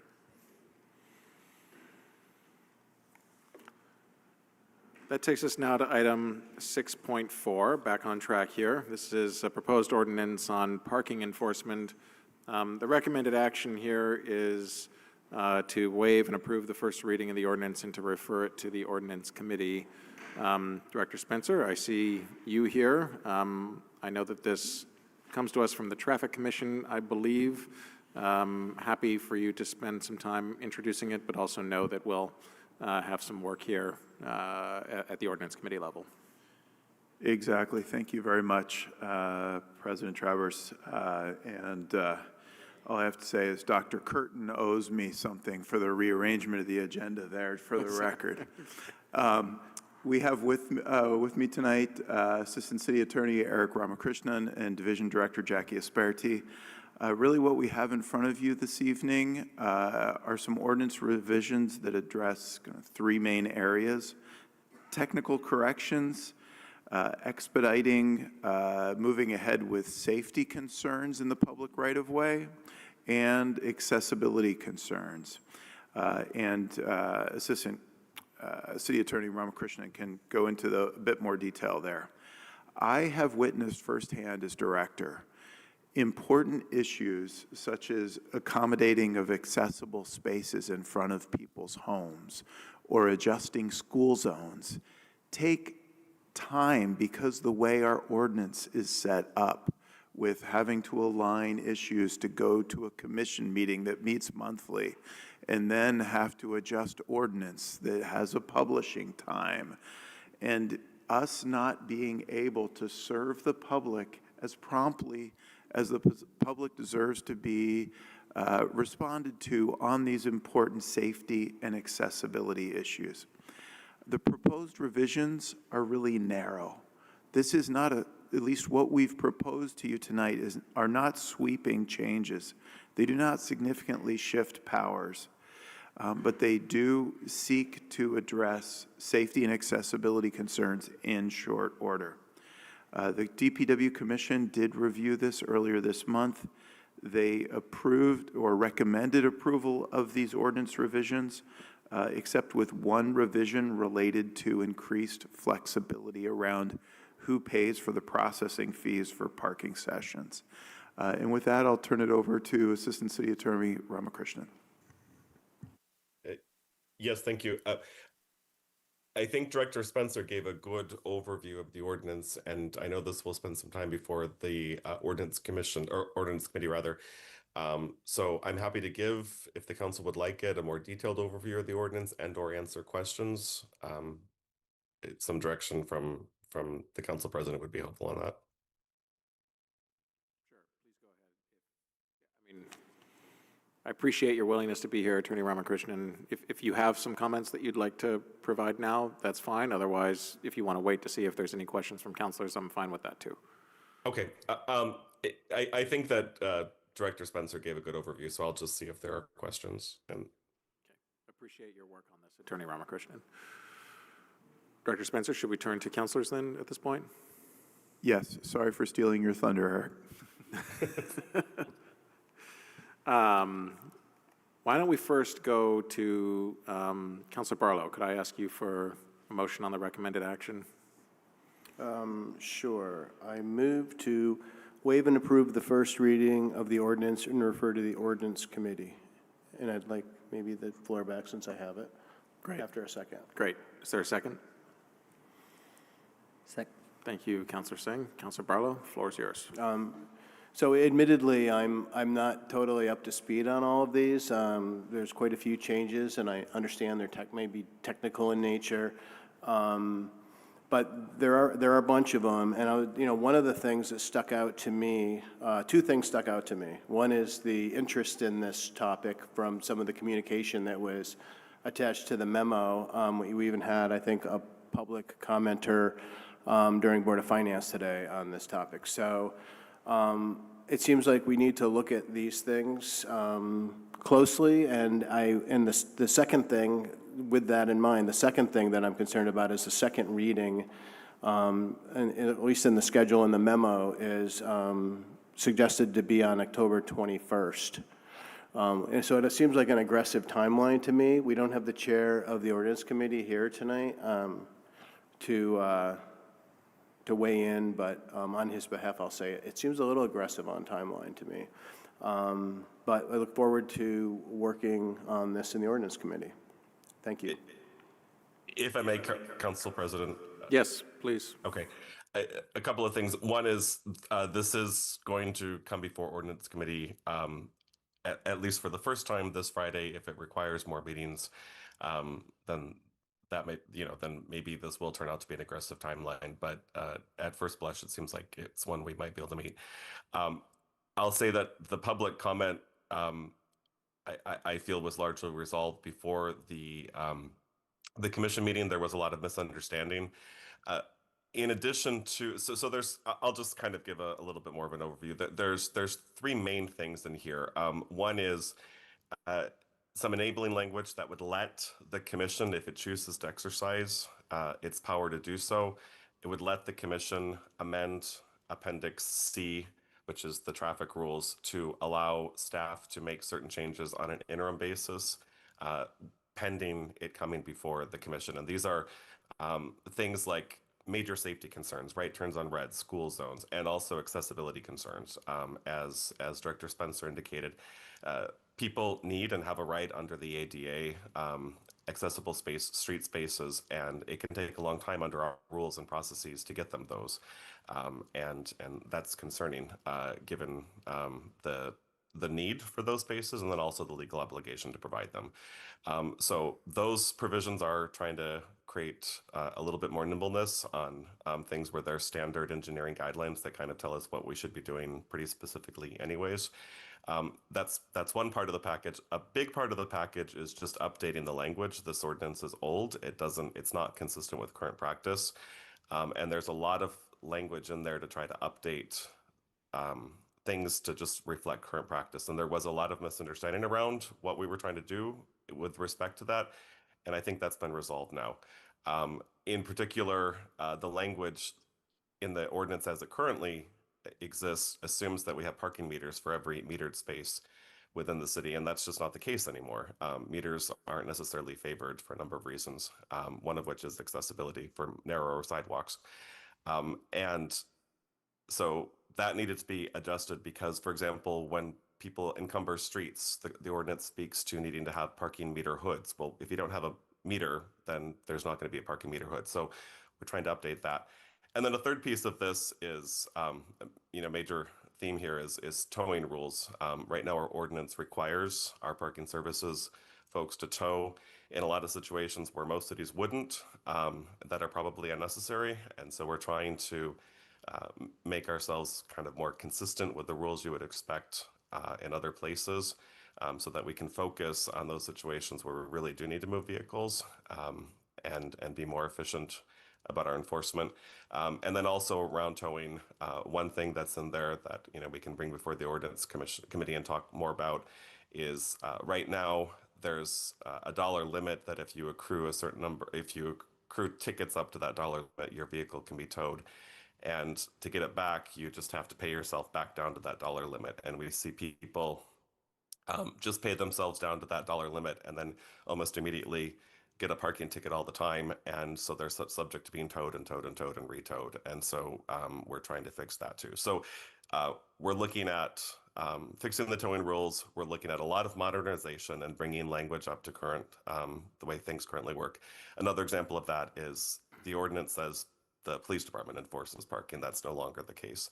And then we're trying to create nimbleness. And again, I think a lot of the public concerns have been addressed around those things. Thank you. I'll say Councilor Barlow. I am, thank you. Okay. Is there any other councilor that wants to be recognized on this item? We'll go Councilor Litwin. Thanks. I actually don't have too much to say, but I would just reiterate that I believe that the timeline is also a little too aggressive, and not for the reason that ordinance can't take it up, but also the public deserves the opportunity to be able to digest 249 lines of changes, and there needs to be some outreach and to make sure that folks know that they can go to an ordinance committee meeting, which is not heavily attended by the public, sadly, to be able to participate in that. So I think my concern is just not giving people the runway that they need, and this is something that we run into time and time again with DPW. You know, I get you guys are doing a lot, but we need to make sure that we're not rushing things along, just for the sake of 2 lines about ADA accountability in 249 lines. Thank you. Thank you. Councilor Newbeezer? So sort of a question / comment for both you, or either one of you. If I'm hearing everything correctly here, a bunch of technical change, and this is how I read it, so I want to make sure, and there's a couple concerns raised by a few folks in Ward 1 who emailed saying, you know, they were concerned that this might be some sort of sweeping change. So I'm glad that you sort of started your comments with that, Director Spencer. But as I'm hearing it, it's a bunch of sort of good governance, technical cleanup in ordinance, correcting, like the police department, as an example, doesn't enforce parking anymore. And then the second piece is just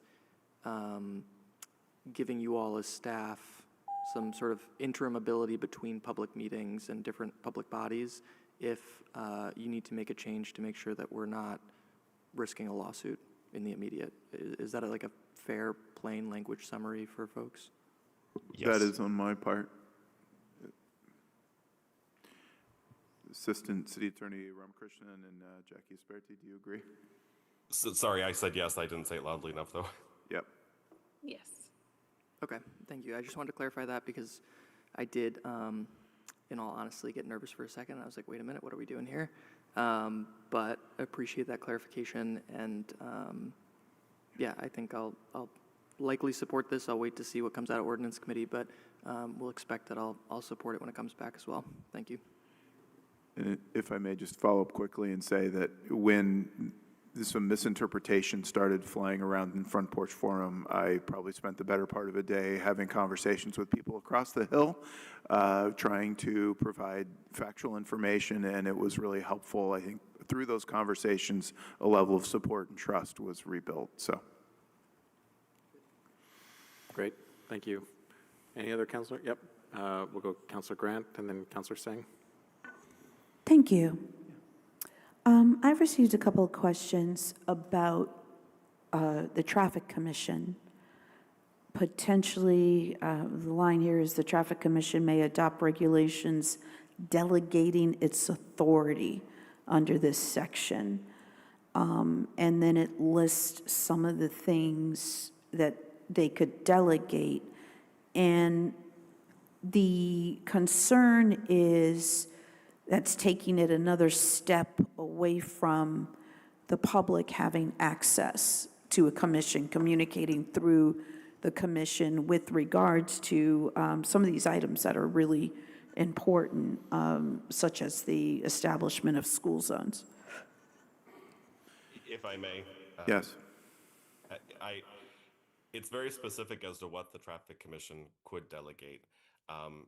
These are issues where there's published safety guidelines for all of them that are generally followed across the country, in some cases legally mandated by state or federal law, where there's not really a lot of discretion given to us for how we should be handling these situations in the first place. And they're all either issues of accessibility or safety where we need to be able to respond quickly. And so the way this would work is the ordinance lists the 5 things that could be delegated. It's up to the Public Works Commission acts as the Traffic Commission. So it'd be up to the Public Works Commission to then, if it chooses to, sort of pull the trigger to exercise its authority, pull the lever, I should say, to exercise its authority, to make the delegation under the terms and conditions that it chooses to do that. So we've already presented to the Commission model language that we intend to bring back to them in November if this passes, outlining what that would look like. So for example, with school zones, in order for staff to exercise this authority, staff would have to be acting upon a request from the school department and or a safety study. That's trigger number 1. And then the next lever is that staff would then have to look at published safety or public engineering standards and determine, what the rules should be in that place. And then the third stipulation would be that the what staff puts in place would be temporary. It would still need to come back to the commission and be permanently codified in Appendix C. And so I feel like this is an attempt to deal with things that do, in the interest of safety and accessibility, need to be dealt with quickly. And there's a lot of guardrails around how that delegation is done. And I'll also say that this kind of delegation, in my opinion, is common throughout the country too. Requiring every single street parking space, the rules around it to be set by commission, I would say is kind of the more unusual thing. So I think this would give us the flexibility we need to respond to safety and accessibility issues in a timely manner based on published engineering standards and safety standards, while putting significant guardrails around staff's exercise of that discretion. Thank you. Okay, thank you, Councillor Grant. Councillor Singh. Thank you, Director Spencer, for being here. I do really appreciate, though, the responsiveness of this, particularly with school zones. I know, particularly at Champlain Elementary, that this has come up this year, where our crossing guard is located versus where the buses drop off the kids and where parents are dropping off their kids to school, and when many kids, as Burlington's neighborhood schools are walking to schools, it's presented a safety hazard, and we have not been able to change where the crossing guard is, where the cars could be parked, and the flow of traffic in the lot and out front of the school. And, the administration's had a lot of trouble trying to get this changed because they have to go and wait for a commission meeting, and all the while, a month later, we'll be into October, November of the school year. So I appreciate the nimbleness that is being called out here, especially when it's direct feedback from the administrators of our schools that are handling, Burlington, we don't have buses, school buses. We rely on the city buses and where they drop off. And where current crosswalks are at the moment might not be in, especially with construction in many areas around schools. This is potentially a safety hazard. So I appreciate that you're making these changes. Thank you. Thank you, Councillor Singh. Does any other councillor want to be recognized on this motion? Okay, we'll go to a vote then. All in favor, please say aye. Aye. Aye. Are any opposed? That carries unanimously, so we will look forward to hopefully seeing this back after the Ordinance Committee reviews it. Thank you. Thank you. Thank you, Director Spencer. The next item is item 6.5, a street life tariff update, which comes our way not from tonight's Board of Finance meeting, but it was considered by the Board of Finance at our previous meeting. General Manager Springer from Burlington Electric Department, appreciate your being here. We have a practice of sorts here that whenever an item like this intersects with a public safety item, given the urgency of those issues in our community right now, we oftentimes default to it being on the deliberative agenda. I know this isn't exactly an exact intersection here, but given the involvement of security cameras and our parking ban lights, appreciate your being here to provide an explanation of what this is, and then we'll turn to a motion on the item. Thank you. Good evening.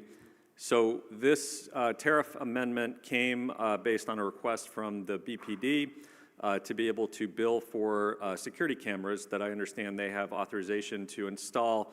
And in order to avoid having to meter each single camera, which would be prohibitively expensive, what we're seeking permission to do is to have essentially a meter on a camera and estimate the usage based on that to extrapolate to the other cameras for billing purposes, which is similar to what we do with municipal street lights.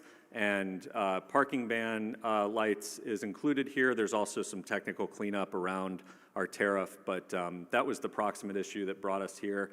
And we're happy to work with BPD on that, wanted to do so in the most efficient and cost-effective way. So that's a quick summary of the tariff changes. Glad to answer any questions. Thank you. Councilor Barlow, could we turn to you for a motion on the item, and then we'll see if there's any questions or comments from the council.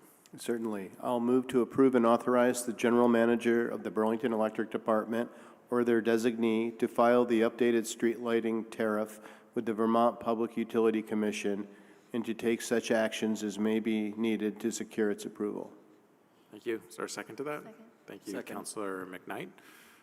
Councilor Barlow, did you have any comments on this item? I did not. Okay. Are there any councilors with questions or comments on this item? Okay. Well, with appreciation for your coming in to provide that brief explanation there, Darren. Thank you. I think we will go to a vote. All in favor, please say aye. Aye. Aye. Are any opposed? That carries unanimously. Thank you. So that now takes us to the last item on our deliberative agenda, which is a discussion item on, as requested by our City Hall Park resolution. And Chief Burke, appreciate very much your being here with us this evening. I appreciate the report that you provided, which has been posted to our agenda, and when you're prepared, would be happy to hear any further comments you may have on this. Thanks.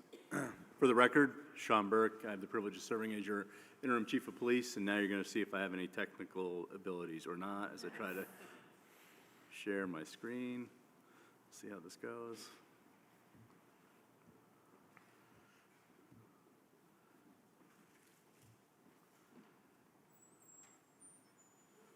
No? Yes. Okay. All right, well, thanks for this opportunity. Just a little bit of table setting here. So post-resolution, we've had a probably shorter than preferred operational period in which to really establish a data set that could be reliable in any way that I would feel comfortable. But I will also highlight as we go through these slides that a lot of this data relies on activity over the last 5 years, which also captures really the increased presence and enforcement activity that we've begun as an organization back in April of this year. So as you all recall, I started here in late March for the second time in my municipal police career, and it was not lost on me that we were going to have issues related to behavior in City Hall Park and on the marketplace this spring. So move right here into some data related to our foot patrol efforts. So this is a very simple graph. It's used monthly at the Police Commission and Public Safety Committee to really illustrate what we've been up to in terms of foot patrols. And this is for the downtown district, and this data is from January 1, 2020 until September 22nd, 2025. And you can see here in the illustration that our foot patrol numbers are certainly eclipsing all previous years. And the differential in color on this graph is blue are the sworn officer activities, green are community service officer activities, and then yellow highlights work of our CSLs. In addition to this, we have the activity of our street outreach team from the designated agency, who are always present downtown unless we call them to another area of the city. Moving along, I know that the resolution and a lot of the feedback that I received from the public talks about enforcement and accountability. Really, those are two separate topics. So we enforce the law regularly. Accountability is found in other places, such as the criminal legal system or through our community justice center. The police do not find justice. We regulate crime, disorder, and make referrals to any number of entities behind our efforts. But again, this graph here is a simple illustration of our arrest activity in the downtown corridor. Again, this is January 1, 2020 until September 22nd of this year. And you can see that our arrest numbers in the downtown district are quite high, and in fact are only marginally eclipsed by some efforts in 2023 that I'm not familiar with here through the month of August. I will say that some of our enforcement and presence activities waned a bit in July and August, and that simply is because officers and other staff take vacation and we had fewer people for deployment. Moving along to make this efficient, the other complaint that I hear regularly is about downtown drug incidents, particularly public drug consumption. So we've got a little bit of data here to illustrate where the department has been seeing some increases. So on this graph, the gray section of each bar represents calls from the public. Okay, so over the same operational period that I have been talking about, this this data is also controlled for anything that is officer initiated. So anything that an officer proactively engaged upon is excluded from this set. And you can see a rapid or a very, very steep increase in the calls from the public related to public drug consumption or drug offenses in the downtown. The blue section of the bar illustrates our arrest numbers over the same period. So again, calls from the public far outweigh our enforcement activity, but many of these calls are about either drug consumption or perceived overdose or related activity that sometimes we can substantiate, oftentimes we cannot substantiate. And then drug arrests by month. This is really just kind of a highlight of the previous graph to show that although we really weren't keeping pace with what the public perceived as drug offenses in the downtown district, our enforcement activity is actually moving directly with what the public is seeing. Moving along, the other area that was called out in the resolution was the rate of violent crime in the downtown corridor.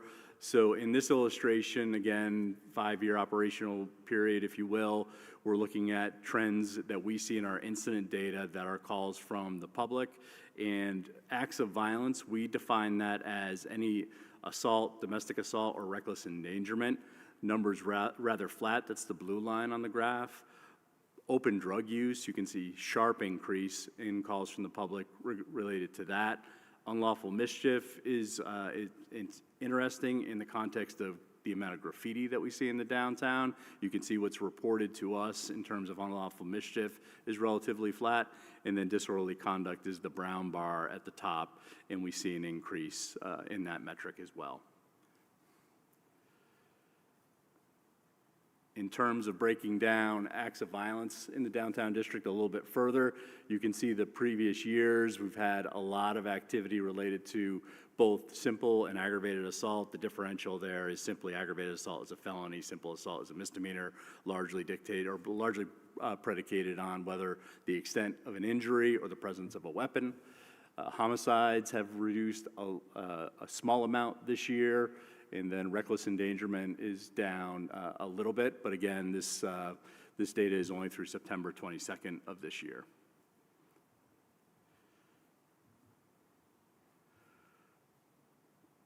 This next graph is rather illuminating to what we see in comparison to the downtown district and City Hall Park, independent of one another. So the blue line charts all the incidents that are called in from the public over the 5-year period. I'm sorry, this is a calendar year. This is January, or essentially Christmas 24 until September 22nd. So blue line are calls from the public for incidents occurring in the park. The red line is about a 2-block radius around the park. And you can see that they have a relationship, but then post-resolution, where we're really focused with all of our presence in the park itself, you can see the 2 lines start to diverge from one another. And what that is showing you is that we are effectively displacing a lot of this behavior. And when you're actually in the field witnessing this work and interacting with these folks on a daily basis that are the subject of many of these calls for service, it's not lost upon you at all that we can't enforce our way solely out of this, but this is also an opportunity for us to highlight some of the gaps that we find with people and how they're situated and what's causing some of the crime and disorder downtown. This is just a different illustration of the slide I just explained, essentially a heat map of sorts where the blue block in the middle is City Hall Park, and then that red block around it is where we're seeing the displaced activity increase. What we felt would be a little more interesting to look at is the people that are involved in a majority of this activity. So this is completely de-identified, but this is the top 20 people involved in downtown police-related incidents as an arrestee or a person of interest. So this excludes anyone that's a victim of a crime, subject of an overdose, or anything that they're not responsible for, essentially. And you can see this graph where the top 20 people have been tied to 842 total incidents in the downtown district this calendar year, and their individual counts range from 26 to 108 incidents each. To break this down just a little bit further, because this was a slide that I asked our data analysts to work on. We know that housing is a huge challenge with this population. 19 of the top 20 are unhoused. So, and as we move through the next data, it's going to be pretty illuminating as to why the police can't be the sole tool for this, and why enforcement and the concept of accountability isn't going to address all of the friction points that we have in the downtown district. So moving on to the next slide, here are our top 20 incidents involving the top 20 people this calendar year. Keep in mind, 19 of the 20 are unhoused. Our top complaint that we respond to, issues of trespass, suspicious event, which is a bit of a murky criminal justice data point. So this could be anything that someone calls us, can't quite articulate what's going on. It might be the perception that the people are engaged in nefarious activity. It might be a trespass. It might be a mental health call. So, but what it really means in my mind, when people are calling in suspicious events, they feel unsafe in the setting. So that's the number 2 category. Disturbances, which this tracks with our disorderly conduct line that was on an earlier slide. Mental health issue, 71 incidents. Ordinance violation, drugs, welfare check, arrest on warrant, violation conditions of release, and then disorderly conduct. I just want to call out ordinance violation here for a quick second, in the sense that we've really yet to fully operationalize the city circle, and that new measure of accountability that will be able to be leveraged on city ordinance violations, and we remain cautiously optimistic that we'll be able to influence behavior a little more effectively once we have that fully established and operationalized.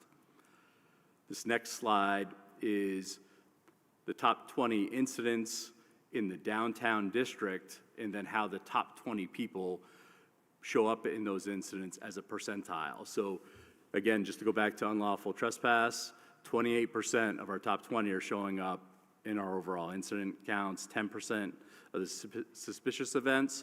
But I really want to jump down to some of the more the matters that are the focus of the criminal legal system. When you look at 14% of our arrests on warrants are our top 20 folks, violations of conditions of release, 40% of our arrests in the downtown district, in disorderly conduct, 37% of our arrest activity in the downtown district. This is really illustrating what we see at the criminal legal system in terms of people are not held on bail for nonviolent offenses. So we make these arrests routinely. We bring a lot of the people back to the police station. We'll call either the court or a court clerk's office during the day or a judge at night. And those entities instruct us to release these people on citations. So again, this is like the catch and release phenomena that a lot of people like to talk about. This is all controlled by the state legislature. The police department has zero control over this. We arrest people that we have probable cause for. Rule 3, which is criminal procedure here in the state of Vermont, tells us how we have to handle certain misdemeanors or felonies, and any time that we can physically take a person into custody to disrupt their behavior, bring them to the station, process them, we do have to examine Rule 3. Oftentimes we're calling the court, and the court is ordering that we release folks on citations. And then again, here is how the top 20 has been presenting in our arrest stats. Something I'd like to highlight here, our #1 consumer of police services in the downtown district has one of the lowest arrest rates. Because I know the names behind these bars, I can tell you that that is all mental health. And we do work really closely with not only the street outreach, but our community support liaisons. But there are certain limitations to the level of intervention even those professionals can bring. And then the bar in which to take someone into emergency custody to apply for a warrant for an emergency violation is very, very high. You have to be showing suicidal or homicidal ideation at a very acute level before we're able to begin a conversation with street outreach and then first call, where a clinician will actually be able to apply for that warrant. What has also been somewhat effective thus far is the situation table. That came online, as you all know, in mid-July.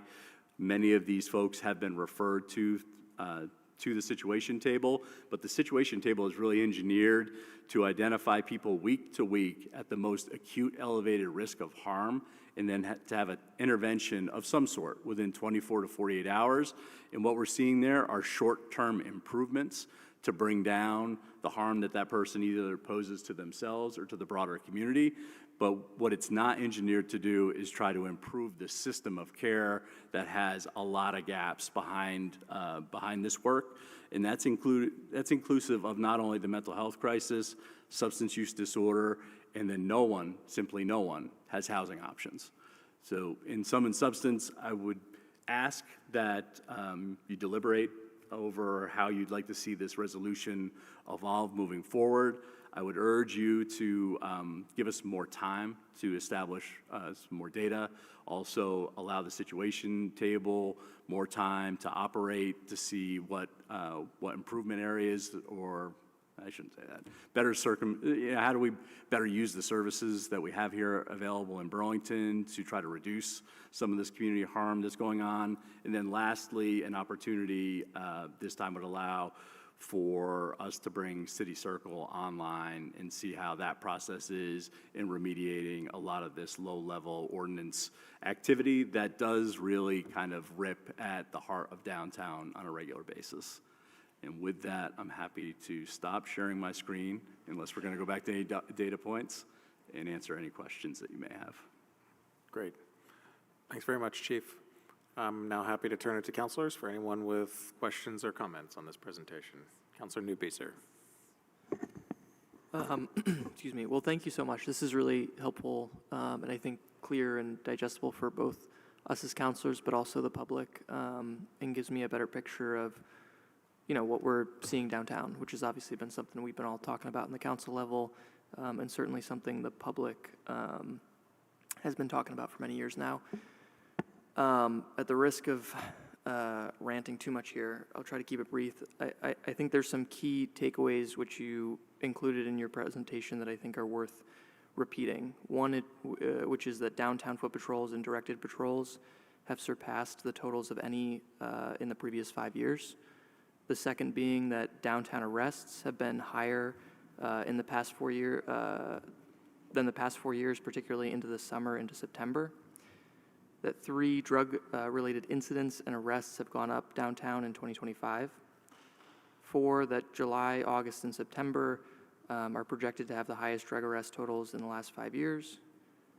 And then 5, and 2 more, 5 and 6, 5 downtown acts of violence have remained steady since 2023, although aggravated assaults have increased.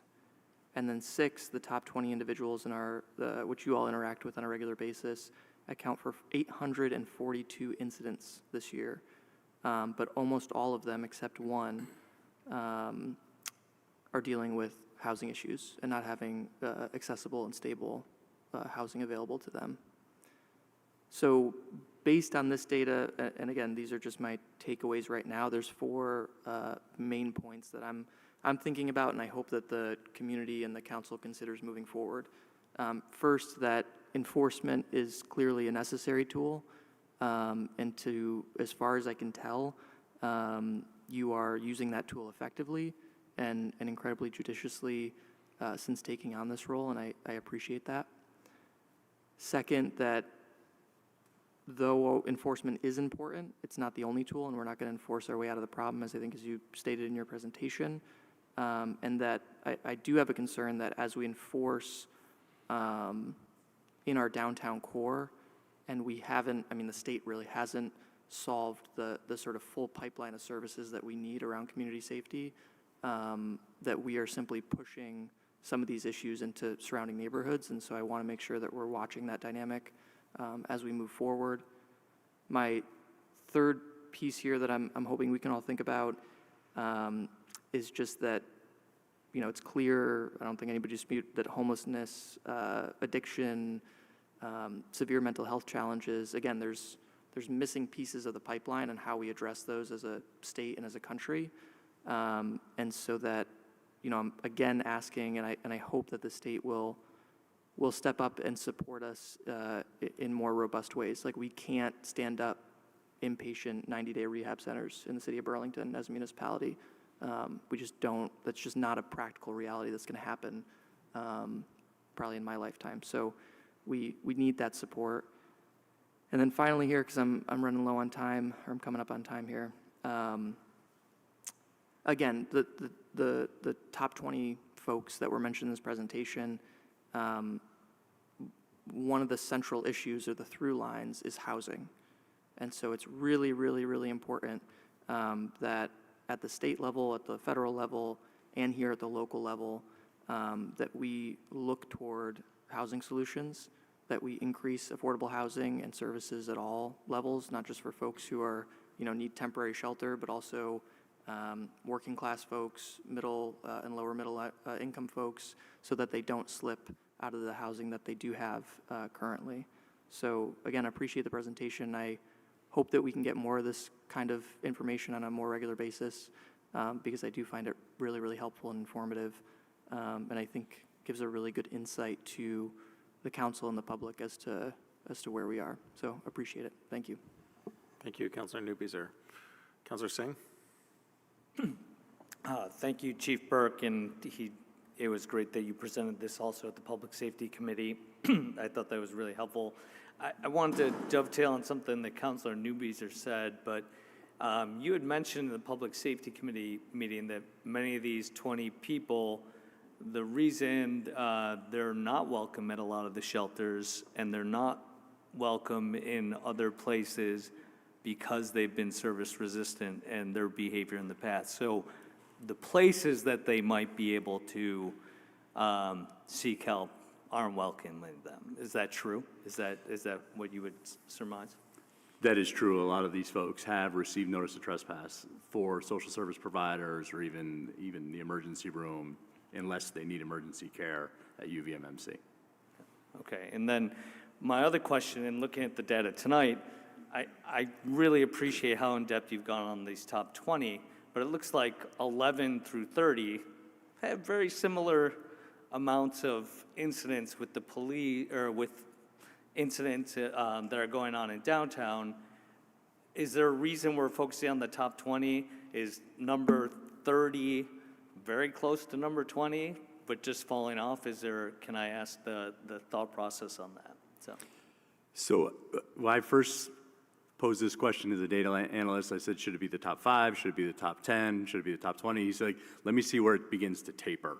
And although I am not a data expert, I understand that the line gets very flat and then diminishes out past the top 20.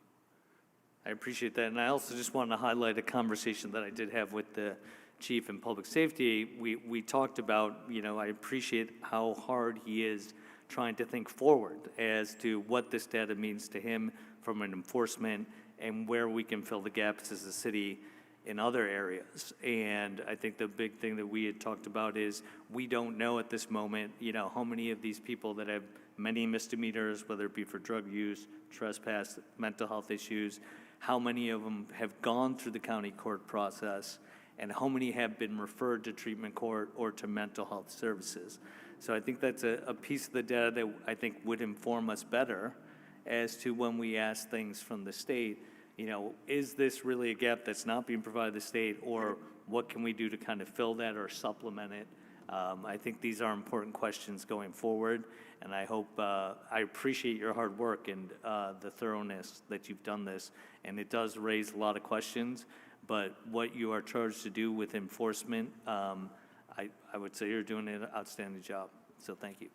Thank you, I appreciate that. One point I just want to raise quickly, the idea of foot patrol is also, it's twofold. It's the enforcement, the accountability piece. It also just simply gets our team out of the car where they can meet community members and begin building relationships, because that is the foundation for trust. And when you look at the 21st century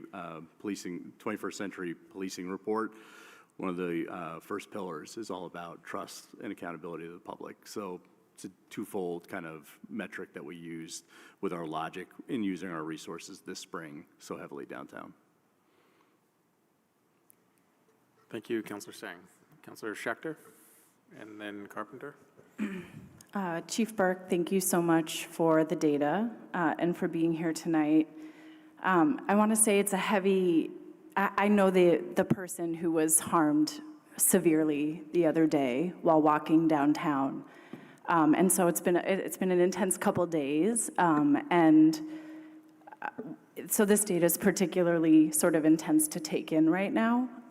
But one of the things that I think stands out to me in both that story and a lot of what's evident in the data here is sort of how do we start, it's the folks who I think have extensive histories, a lot of interaction with our public safety resources, that my understanding is the folks involved in that horrific incident the other day have had extensive involvement, and I think finding the bridge to dovetail what Councilor Singh was just saying to really digging into enforcement is just one piece of the puzzle.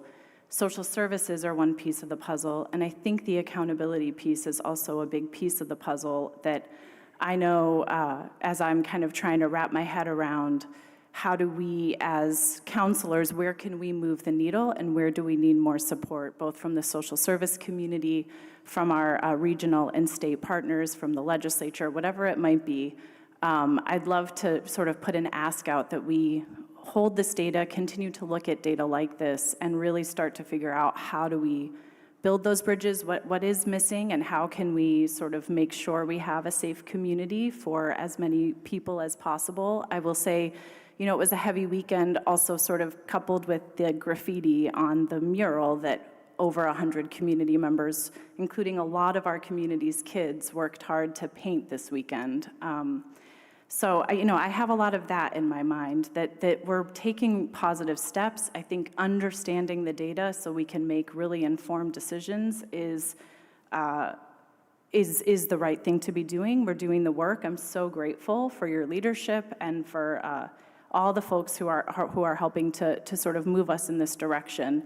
And yet it feels like there's still such a long way to go. So my ask is, I guess, for all of us, that we just continue to sort of don't stop, right? We just have to keep asking questions and figuring out what's missing and what resources do we need, and it feels urgent.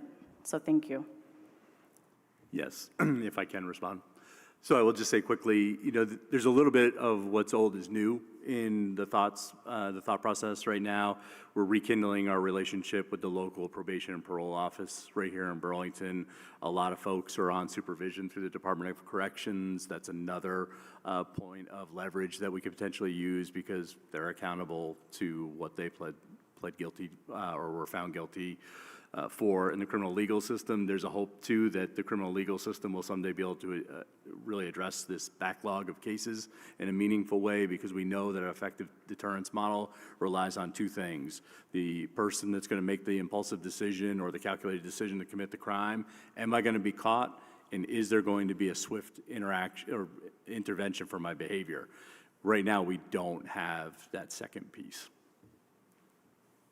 And then lastly, really getting back to our pre-charge referral cases that go to the Community Justice Center, we know that if we can catch folks early on and give them a opportunity through a restorative process to understand how their behavior really impacted not only the person that they affected, but the broader community, that it's far less likely that they're going to become recidivists. Thank you. Thank you, Councilor Schechter. Councilor Carpenter. Thanks, and thank you, Chief. I don't want to repeat what my colleagues said, but I just think it's so important to this process. You're keeping a lot of data, but sort of parallel to that, what would those persons benefit from? And we all know a lot of it would be housing, but what kind of housing? I really think we have to focus. We have nowhere to send these folks. It's interesting. I am a supporter of the Overdose Prevention Center. That strategy is providing a place for people with addiction to go to. Now we marry them with a caseworker. What's next? I was shocked to find out that our system of coordinated entry for housing, which is where the workers dig in to find a spot, it's a 6 to 9 month wait just to get a caseworker just to apply for the coordinated entry. I mean, that's not your fault. That's just absurd. But I hope in this process we have a chart over here where we really can get the data on if this person had that, they might benefit. And we can use that in our policy asks. Yeah, certainly, this has been a good opportunity to inform the mayor and her team about the gaps that we can identify. Policing is the best job that you can ever take on. You get to see the best of every community, the worst of every community, but then clear visibility on the gaps in service where our effectiveness simply falls off the table. Thank you. Councilor Broderick. Thank you. Thank you for bringing this data to us. It is indeed, as you said, illuminating, especially the data that I'm most interested in being the City Hall Park versus vicinity of City Hall Park data, because as you said, with a very small sample in terms of post-resolution, it does show a break from the pattern that we have, from my view, at least since the summer began, of, in City Hall Park, whenever you see an uptick there, you see an uptick in the vicinity. Post-resolution, we are now seeing that despite incidents due to your work, among other things, the incidents going down in City Hall Park, it is actually rising. It's still rising in the vicinity, so breaking from that pattern, implying that this displacement is just leading to incidents in other places in the vicinity. In the vicinity being a pretty small area around the park. So what I wanted to ask is, if you know off the top of your head, have there been similar increases that you would say might break from the data that we've seen prior to this resolution in other parts of the city, like any particular hotspots that are popping up? No, there's nothing that comes to mind. And, we're not tracking, I'm not looking at a lot of the data outside of the downtown core. Again, another, plea for more time is I'd love to kind of look at this across the city and maybe even go back a few more years to see if there's anything that we can learn in terms of trends. Yeah, I would agree. I think that's something that I'm also interested in seeing. So thank you. Thank you, Councilor Broderick. Councilor Barlow. And thank you, Chief. There's a lot to unpack here. And I would say that even though we're just displacing some of the activity, that's actually beneficial, because we've heard as soon as you had increased some of the activity in the park, we heard anecdotally from businesses, from residents, that things felt different downtown. So thank you for those efforts. I do think it creates a certain deterrent if they know that they're going to be challenged. If people that are going to participate in the kinds of behaviors that we're trying to discourage, if they're going to be challenged, then it creates a deterrent effect. And I think the more that we can do, I mean, we only have a little bit of data, like you indicated, since the resolutions passed, but if we stay at it, I think we can create deterrence, and maybe we don't find as many people congregating in Burlington, because it's not as, I've said, we've been, for the last few years, a permissive, intolerant community, some because of resources, some because of policy. But the more we can do to sort of run against that sort of trend, I think it will have beneficial effects, even though we're still in this early stages, appear to be just displacing activity. So thank you for what you've done and continue to do. And I concur with others who have said that I think the efforts that the department has around enforcement have been outstanding, so thank you. I appreciate that. I would add one other element to what we're seeing downtown, and that's the concentration of social services. So, and these folks are in need of social services, but there is a relationship with the concentration that we have downtown, especially when folks then become service resistant or not allowed to seek certain services because of their behavior. And to your point about permissiveness, yeah, it's weird everywhere right now. When you look at even the headlines here in Vermont, road rage incidents with gunfire erupting, when we even interact with folks and tell them that you can't ride your bicycle on the marketplace, some of the things that they say, some of the reactions that they have, it's really different out there. And in order to have safe shared use of these civic spaces, we have to shift our behavioral norms. And the police department will never work our way out of things to do, and we're committed to facing the challenges downtown. I think I mentioned to Councilor Singh is this isn't where we shrug our shoulders and take our bat and ball and leave the field, but rather highlight what we can change from one entity, a city government, and where others need to look at either services or policy decisions or legislation to make Vermont a safer place. Thank you. Thank you, Councilor Barlow. Is there any other councilor that wishes to be recognized? Councilor Graham? Thank you. Trying to figure out how to put some of my my comments. I had a moment a couple of weeks ago. It was really overwhelming.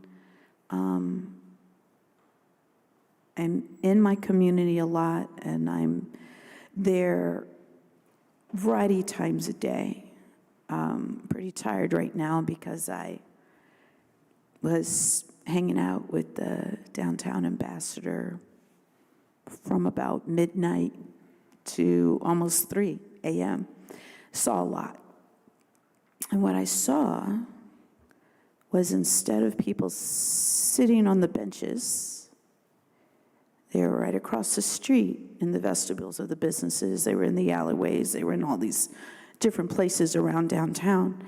And I feel a great deal of frustration, and it's really been weighing on me, is how people who have observed this behavior for quite some time now and observed what was happening, observed how things are getting worse, just weren't able to get through, like how we politicized everything.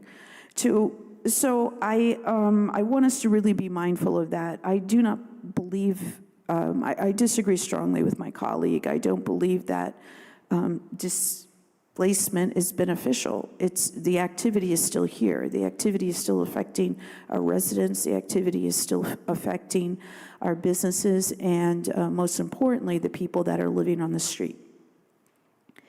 And we have, a few hundred people at a time that are currently sleeping rough and living in our streets. To your point about the relationship to social services, we made a decision decades ago that social services would be primarily focused in one particular area, which is the Central District, and that and we really can't walk that back now. It's not easy to find new locations for these agencies.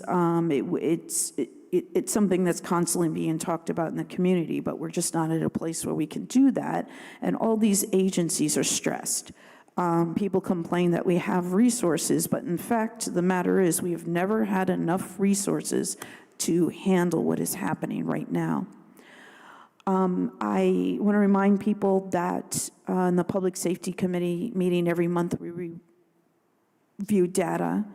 I have really welcomed your participation, your openness, the discussion with the city's data guy, Jeff Nicholson, in terms of what would be helpful for the public and the council to see.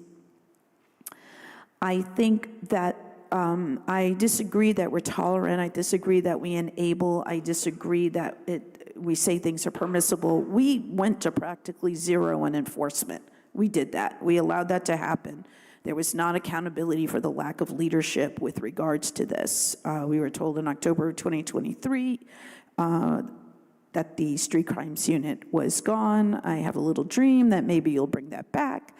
But we went to zero. That was the reality of it. It wasn't that people were out here giving people permission.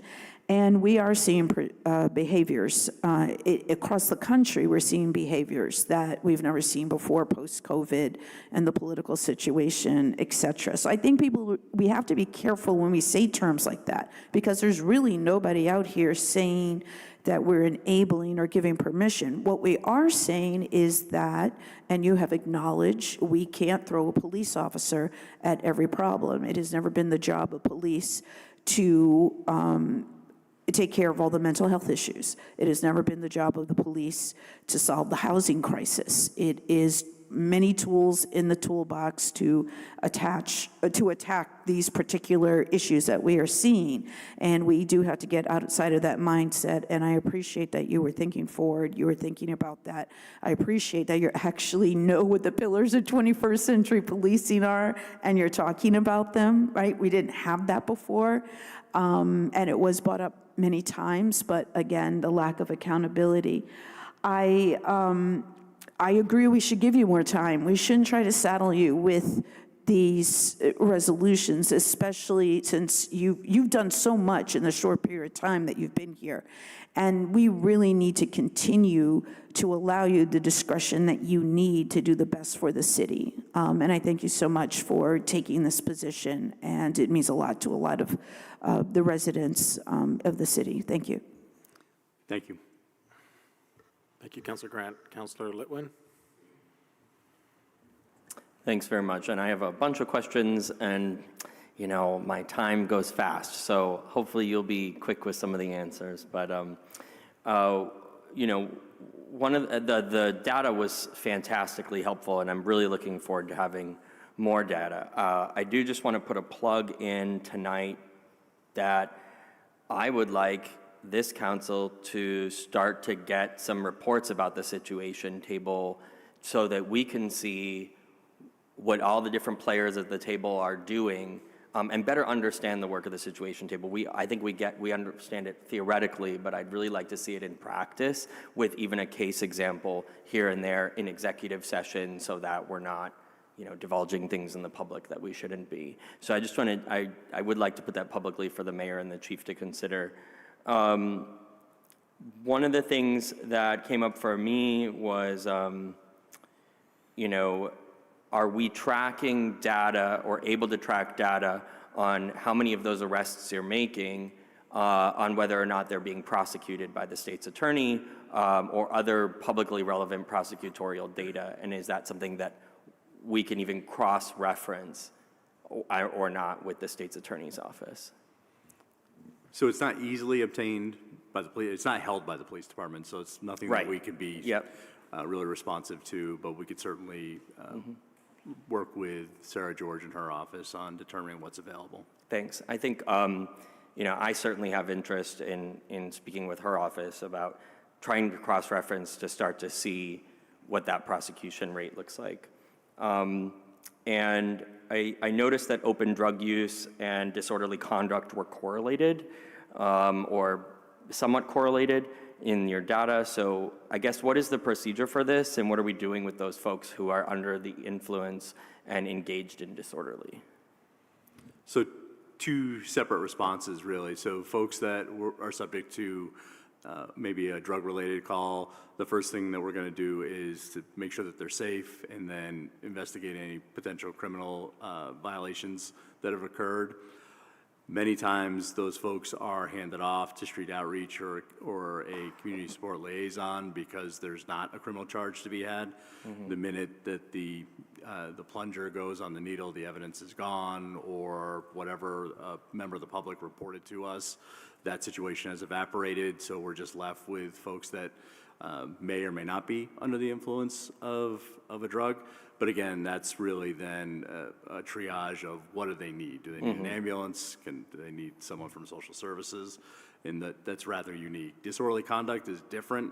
We see a lot of disputes in the park that necessarily aren't violent, but I understand why people that aren't, I'll say, tone deaf to people screaming at one another and being in conflict in the way that we see in our public spaces, immediately call 911. Oftentimes we'll get there and we'll have to see what we have for witness statements, see if we can make a criminal case or write a city ordinance ticket for disorderly conduct. But again, that spectrum is fairly wide, even though I've only illustrated 2 enforcement actions, but it's really relies upon what do we have for evidence to use, or is it better to get this person connected to street outreach and get them routed back to a therapy plan that they were once successful on but found their way away from. Okay, and then are we tracking 911 non-response rates for calls for service in other areas of the city, and do they correlate with increases in the efforts downtown?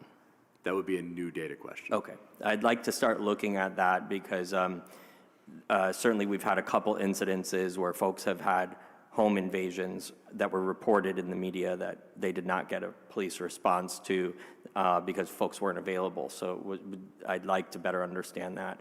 And then lastly, with my last quick moment here, I want to ask you, I mean, I do want to say part of why we had low enforcement was because we lost 30 to 40 officers back several years ago when this council passed a resolution. So that is part of the issue. But really, I guess I'd love to hear your thoughts on, you mentioned Rule 3 and the bar being high for holding people with an emergency order. And you also mentioned that 19, or maybe not 19 or 20 of the individuals, but they were service resistant and they were also like banned from some of those services. What are the legislative solutions that you would recommend to us to look at for changes to Rule 3? And thank you. I'm certainly not prepared with a slate of recommendations at this stage, but I just want to go back to the home invasion, which that's a term that's not quite in Vermont state statute, but in that particular morning where that unfortunate incident occurred in the New North End, that was at a point in time, to your point about low officer census, that our midnight shift was still on. It's 2 or 3 officers and a sergeant on a good day, and they were tied up on a death investigation and a separate crime of violence investigation. And in no way are we not responding to emergency calls for service somewhere in the city to simply have a cop in this park. That will not happen, regardless of a resolution or any other direction. That's not how a police department's operated. So when someone calls 911, we have to prioritize each and every one of those calls for service, and that's why it's critical that we have the frontline supervisors that we have making those decisions and working closely with our dispatchers. Thank you, Councilor Litwin. Councilor McKnight. Thank you so much, Chief Burke. This is amazing. It's so helpful to have all of this information together, and it's also just such a relief to see the park getting the attention that we all know it deserves, and you've just stepped it up so amazingly, and even before the resolution, you're already on your way there. As I see it, the simplest way of looking at these numbers to me is that we passed a resolution to address the issues in the park, and it's working. The incidents, the arrests are going up, and incidents are going down, which is amazing. So again, just thank you so much for that. And I also think it's really important to note that you and our officers overall have really been shouldering an outsized responsibility in our entire public safety ecosystem, which we're very grateful for, but we also all have a responsibility to make sure that that doesn't continue indefinitely and that we advocate for the full spectrum of solutions that is required. I've heard from so many residents these past few weeks telling all of us how just they're having these really positive interactions with the BPD, and feeling so appreciative and feeling safer. And so when you're talking about building trust earlier, I think you're really succeeding in that, and it's just really so desperately needed. So thank you for that. My family and I were in the park on Saturday out listening to music, and it was just a beautiful, lively scene. This crazy rock band all wearing banana suits, which I don't know, I guess that was a thing this weekend. But, you know, all of this just shows me that when we come together and focus on shifting norms and changing behaviors in a particular area, we can make improvements. And I think that many residents in Burlington really kind of needed to see that and needed to know that we could do this together. And regarding what you said about accountability, definitely heard.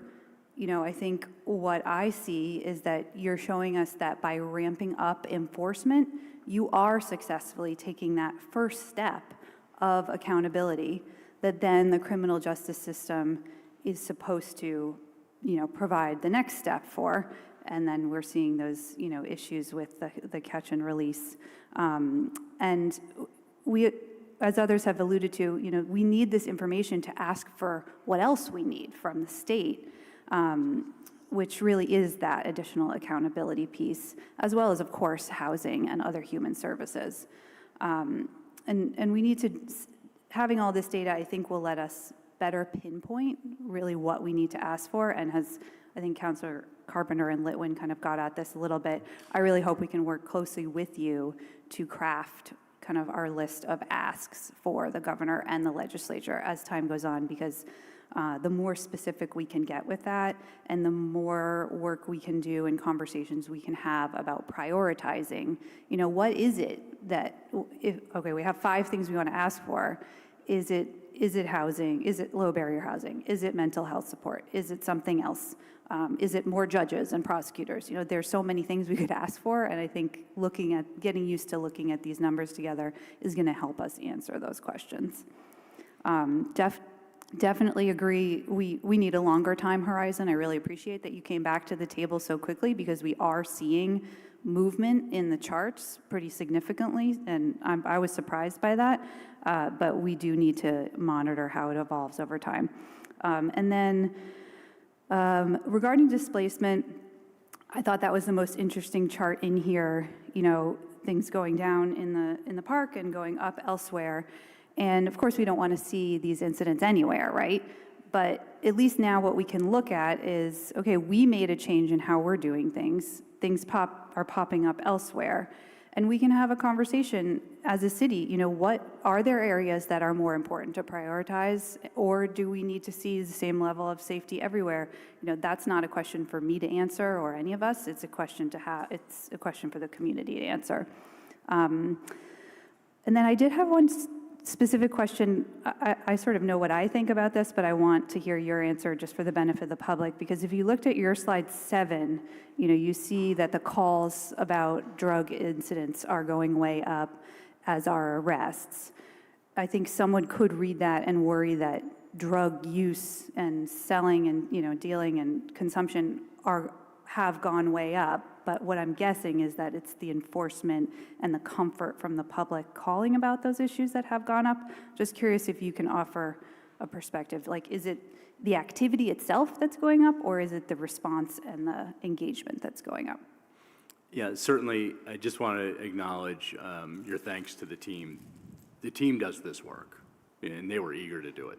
As soon as I showed up in the end of March and said, hey, we got to get downtown this spring, we got to get out, meet people, get ahead of some of these issues, they were on it. So, and even when I'm out here meandering about, when I find things that need enforcement, I'll often joke with folks and say, I got to get the real police here. So, you know, it's the officers and street outreach, our community service officers and our community support liaisons that are really shouldering this. In response to what's going on with reported drug incidents, you know, I've heard a lot from the public about, like, we never used to call the police because we didn't get a response. I also know between this community and South Burlington that retail theft is grossly underreported, and we can't measure what's not reported. So I don't know if this is a reflection of people feeling more comfortable in calling the BPD. Is that why we're seeing increased reports of drug use? Maybe part of it. There may be simply more public drug use in the park. I would believe that because I've seen that as well. There's also some false conclusions that people jump to, especially in terms of what they think a drug deal might look like or may have occurred. And sometimes we have to debunk those things in ways to be very careful about outsiders, people calling the police in their bias toward what they're observing.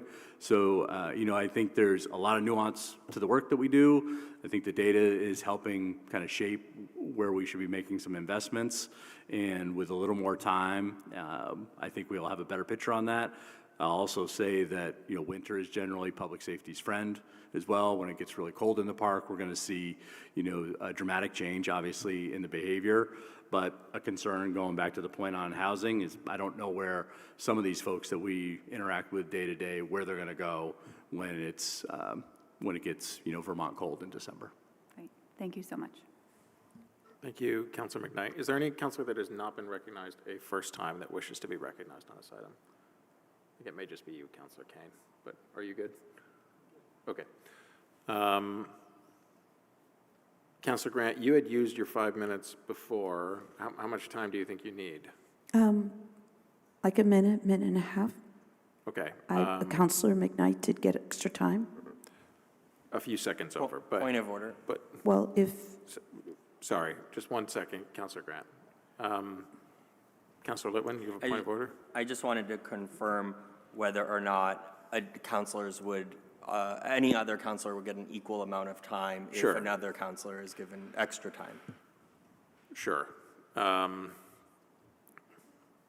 I think if there's a second round here, we'll really, I see Councilor Grant, Councilor Newbeezer, our rules talk about sort of providing equal access on both sides of the table, whether that's a good rule or not, it is a rule. So I think Councilor Newbeezer, you had 41 seconds left from your time before. Councilor Grant, I'm happy to provide you another minute. If there's any counselors, Councilor Singh, who want to speak, then we'll recognize at least 4 counselors for up to another minute here. Councilor Newbeezer, did you want to go first here, and then Councilor Singh, and then Councilor Grant? Thank you, Council President. I have a non-debate point, just something that I forgot to mention before, and the Chief mentioned in your comments. You talked about improving the relationship between probation and parole and local government, and I just wanted to highlight that for the council's benefit, because as there are gaps where just nothing exists, that the state needs to create new programs, the Department of Corrections is, and has been since 2019, 2020, really, in a sort of nightmarish state in terms of staffing. The judiciary, in terms of the facilities that they have to process these cases. I mean, I've heard multiple instances in my day job of offenders and victims sitting in the same lobby waiting for a courtroom, basically. Right now, and I know I'm running out of time here, but Newport, for example, we have 6 prisons in the state of Vermont, 12 parole and probation offices across the state. Newport's one of the worst staffed right now in terms of, where they should be versus where they are. Last time I heard, they were at 47, and they are supposed to be at somewhere in like the low 80s in terms of staffing. Like, it's a real crisis scenario. And then you have our parole and probation offices being brought in to cover hospital coverage, sometimes driving, requiring rank and file folks to be driving quite literally like hour and a half, 2 hour, 3 Point hours. of order. Sorry. I understand I'm over time, I apologize, but I think that's a really critical piece There's of the a point of puzzle as order. we're Okay, all right. thinking about the gaps Sorry, that we're Councilor asking. Newbeezer, are you all set? Done there, thank you. Okay. Are you just And checking I'll on? retract my point of order. Okay. Councilor Singh, we'll try to keep it to a minute here. I'll be very quick. I just want to highlight some other things that Chief Burke brought to the Public Safety Committee. He did say, very important if you have an incident, make a call. They need to get the data into Valcor, their system of processing. Even if you don't think you're going to hear or you think it's a minor incident, I think it's very important that the chief said that. You need to call. There's no online real processing of incidents like that. They've also made it very easy to do the drug tip line on the BPD website. And I think those are 2 very important information points for the public that are listening tonight. So thank you, Chief Burke, again, for bringing that to our attention. Thank you, Councillor Singh. Councillor Grant? I just wanted to say, because I feel what continues to really hurt how we work as a council and how we support our police department, and that is to continue to refer to a vote that we're not really fully discussing why that vote happened, and that members of our community were left with a feeling that they were being punished by former leadership with regards to making decisions that withhold patrols. You have less officers. You have dramatically more patrols. It's a leadership issue. And I thank you for that. And I thank Councillor Singh for bringing up the drug tip line, the online report. You have been very honest and about the fact that the priority response plan was not working. And we need to get that out to the public to say that there is that acknowledgement and that we do need them to come back to report. Thank you. Thank you, Councillor Grant. Is there any other councillor that wish to be recognized? Councillor Litwin. Actually, just for a really quick, I won't even take the whole 1 minute. Since I ran out of time, what I wanted to ask is if you'd potentially be able to speak with the mayor and talk to her, since she's not here tonight, about whether or not you could provide some written feedback around Rule 3 that you brought up tonight, around what, because we're actively talking with state government around, what needs to change, what do we need from Montpelier to help Burlington. And this, theoretically, you brought it up as a really important hurdle to your enforcement efforts downtown. And so, all of us here regularly talk to legislative folks, so it'd be helpful to know what your expert feedback would be. And I would also appreciate that for the folks Litwin, if you could just wrap up, please. The folks I mentioned who are service resistant but are excluded from services, how to help them. Okay. May I be succinct in a quick reply here? Sure. Thank you. So Rule 3 is not an impediment to our work, and that law is very actionable. Our challenge is with persistent violation conditions of release. Those people, time and time again, really in contempt of the court or just put it back out in the community. So, but I do talk with the mayor on a regular basis about some of the challenges we see with the criminal legal system. Well, Chief, I appreciate your waiting to be the last item on the deliberative agenda this evening. I want to echo the thanks mentioned by my colleagues here for your work and that of the whole team. Because it's a discussion item, I just have one question about the data that was just of interest to me, and may just take just a brief liberty here with that. I noticed that on the chart that showed the number of drug-related incidents, that it references the data portal, which, by the way, is amazing. Thank you very much for continuing to maintain that. But it refers to sort of the incident categories as drugs sales, drugs possession, and then just drugs, right? And as I went to go look at that data, it appears that we've been sort of using the catch-all drugs incident tag, more than we use the more specific sort of drugs possession and drug sales than we have in the past. And I anticipate that maybe one of the reasons is it's hard to distinguish. Maybe people who are selling are also possessing, or whatever it may be. But in any event, whereas I certainly understand why folks have such concern about seeing increased drug use, one of my biggest concerns is around whether or not there's increased drug trafficking here in Burlington. And I'm wondering if, we don't perhaps have the specific tag, but I'm wondering if you can provide any sort of further feedback on sort of what you're seeing in terms of increased drug trafficking as compared to use. Are they both increasing at this point in time? And do you have any thoughts as to, what more we can do to disrupt the sale and distribution of drugs in our community? Yeah, certainly. So first on the data quality question. So really what drives a drug possession incident and a drug sale incident is cases where an arrest is made and we've either charged the person with sale or possession.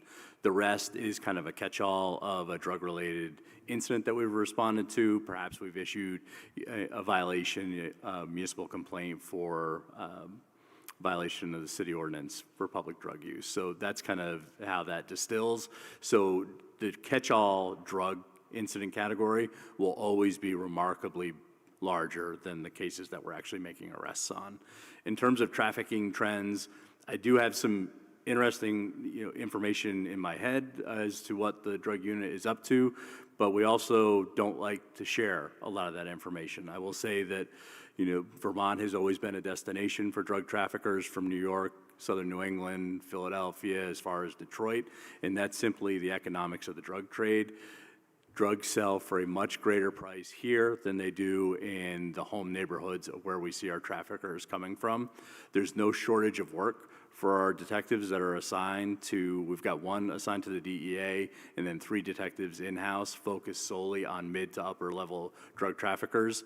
Now we've adjusted their mission set a little bit and we're being a little more focused in areas that have been public facing recently, and we'll have some information to share about their activities, but there's really no slowdown in that work. When I served as a Burlington police officer, I served in the drug unit for a number of years in the early 2000s, and we had no problems making cases here. So, and it always makes me think about what would prevention look like. I don't know. I'm a cop. I'm good at investigating things and enforcing the law. Why do we see what we would call alumni, people that we would actually put in federal prison, come back out and traffic drugs? It becomes a lifestyle, becomes greed. And these folks that profit from it, those are the cases that we want our detectives making and then seeking federal prosecution, so there's real accountability.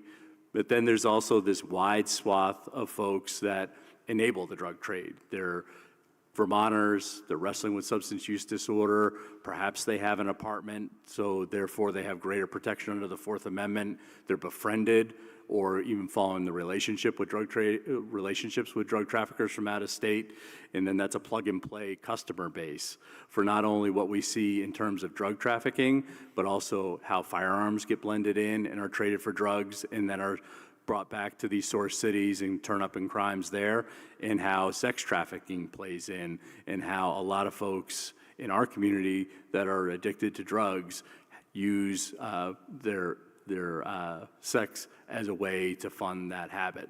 It's really kind of terrifying when you think about it. So do I have like the single sentence answer here on how, how's it going and can we get ahead of it through more targeted enforcement? I don't believe that's the case. And I think, nationwide, there's a lot of question as to how effective the war on drugs was. And I remember as a kid being subject to the Ronald Reagan era advertisements on TV, here's your brain frying on drugs. It terrified me, but I was more afraid of my parents too. And, oftentimes I think about where do we learn about accountability? And I think, there's some core pieces missing in a lot of homes for a lot of different reasons that are kind of culminated in this behavior that we see playing out here in our public spaces in Burlington. Great. Thank you very much, Chief, and we'll look forward to continuing the conversation. Thank you. Great. Appreciate the time tonight. That brings us to the end of our deliberative agenda. The next item is committee reports. Is there any counselor with a committee report? Counselor Barlow. Yeah, the Transportation, Energy, and Utilities Committee will be meeting tomorrow at 5 p.m. Location is 645 Pine Street. And we'll be discussing Plan BTV 2050 Mobility, which is a transportation plan. And we'll beginning an emission reduction energy efficiency review update and a forestry third-party review. Those last two are items that came out of the district energy resolution a couple years back. Thank you, Councilor Barlow. Is there any other counselor with a committee report? Councilor Grant. Thank you. I just wanted to do a reminder, we had a Public Safety Committee meeting last Thursday, and once again, this report was reviewed, and there was additional discussion about the report as well as the information for the reporting from the fire department. Again, the quantitative data is made available at the bare minimum on a monthly basis for the public, and of course is available for other counselors to review. And the next committee meeting will be October 23rd. Thank you. Thank you, Councilor Grant. Is there any other counselor with a committee report? Councilor Newbeeser. Just briefly, because of an agenda scheduling error, we had to postpone PAC this month to October 8th at 4 p.m. So that's next Wednesday. So unless something significant pops up for scheduling and stuff between now and then, that is when the next Parks, Arts, and Culture Committee meeting will take place. Thanks. Thank you, Councilor Newbeeser. Any other counselor with a committee report? All right. We would turn then now to City Council General City Affairs to include climate, public health, and safety emergency updates. I know we just had a good public health and safety conversation there, but is there any counselor with General City Affairs? Councilor Grant. I don't know, y'all might yell at me, but there's been a lot of information on a regular basis that has been provided in public safety committees and at this council. But because we've at times been so focused on politics, we've not listened to each other, and we have to do better for that.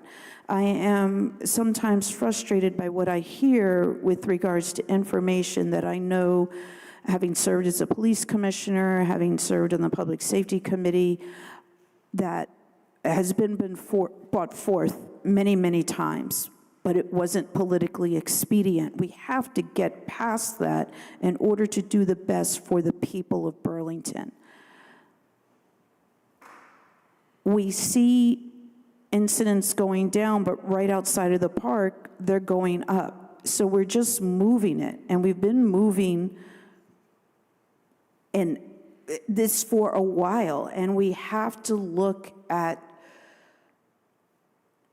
all of the options that we need to do in order to attack what's happening. Attack is probably not the best word that I want to use, but I do continue to be really dumbfounded at sometimes what I see is a lack of understanding of the amount of activity that occurs in the Central District and how it moves through the Central District, including moving up into Ward 8. I speak to people in Ward 8, including moving over to Ward 5. I speak to people in Ward 5. People sleeping on porches, people sleeping in backyards, people being concerned that maybe someone's trying to get into their home. These continue. So I don't think that for political clout, we should try to say Point of order. the number, of course. Sorry, yeah. Councilor Grant. Yes, Councilor McKnight. So there have been several suggestions that colleagues are doing things motivated by political clout, which is imputing colleagues, suggesting that we're not acting in good faith. Okay. Thank you, Councilor McKnight. Councilor Grant, I would just, as you continue the comments here, Councilor McKnight is right. We don't impugn one another's motives here at the table. So accusing anyone's actions of being politically motivated or not is not appropriate. And it's particularly not appropriate in City Council General City Affairs. So I once again bring back issues of fairness, which I have been speaking on for quite some time now without getting any action from the council president. I think that the fact that other people are allowed to impugn individuals, and then I get accused of doing the same thing. Point of order. We're not being fair. We're just, Do you have, sorry. I mean, do I just a have to moment. explain Sorry, it? just a moment, Councilor Litwin. Councilor Grant, do you have anything further? I would just like to say that the Sorry, people if you're of going to continue, Burlington, then I need to stop for a my point moment of and order. acknowledge Councilor Litwin's point of order. I will pause the clock. Councilor Litwin, yes? Yeah, this isn't germane to the section that we're on and continues to go into the motives of the individuals at the table. All right.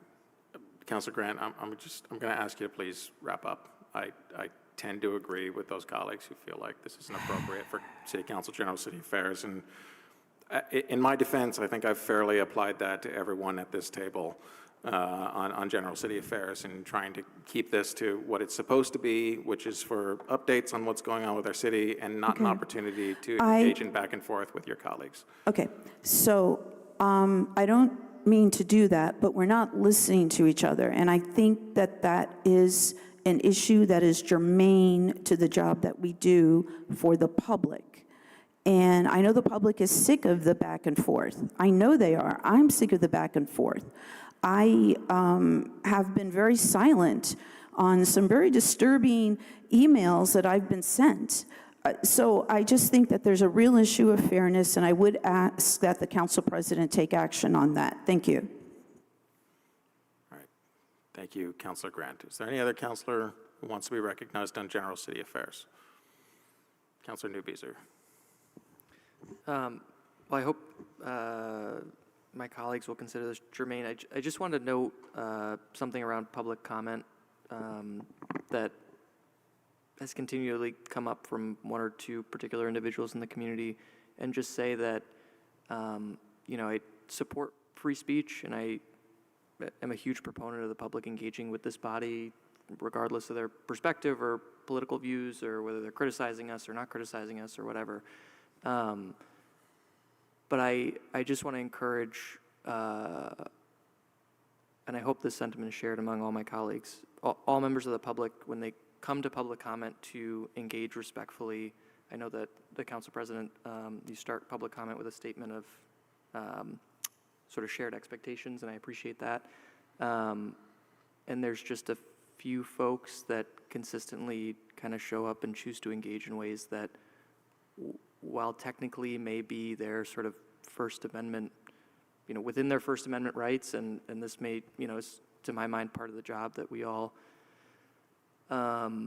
signed up for, and so that's part of it, but just encouraging folks in public comment to not engage in personal attacks, or sometimes these issues we talk about are divisive or hard or difficult conversations, and that's fine. But some of the stuff, since at least I've been on the council, feels just like we're not sort of viewing each other like human beings, and trying to respect each other while being adults in the same room and having disagreements. So I saw some of that tonight in public comment, and I don't think the answer is to sort of try to shut down or limit in ways that would restrict free speech folks in public comment, but I do hope to use this time, and maybe there's a more appropriate time on the agenda moving forward, but when I see that, to raise it for all of us as a reminder as a community. Thanks. Thank you, Councilor Newbeezer. Is there any other councilor for General City Affairs? Councilor Singh?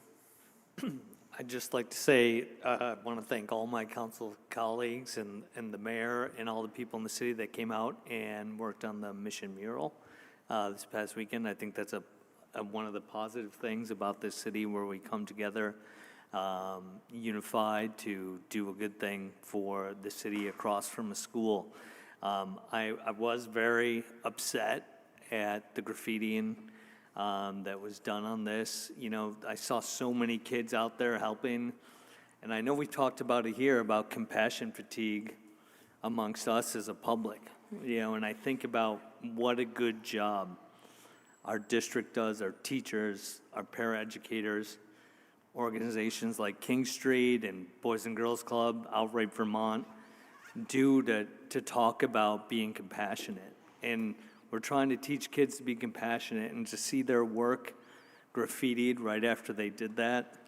You know, we talk about our compassion fatigue.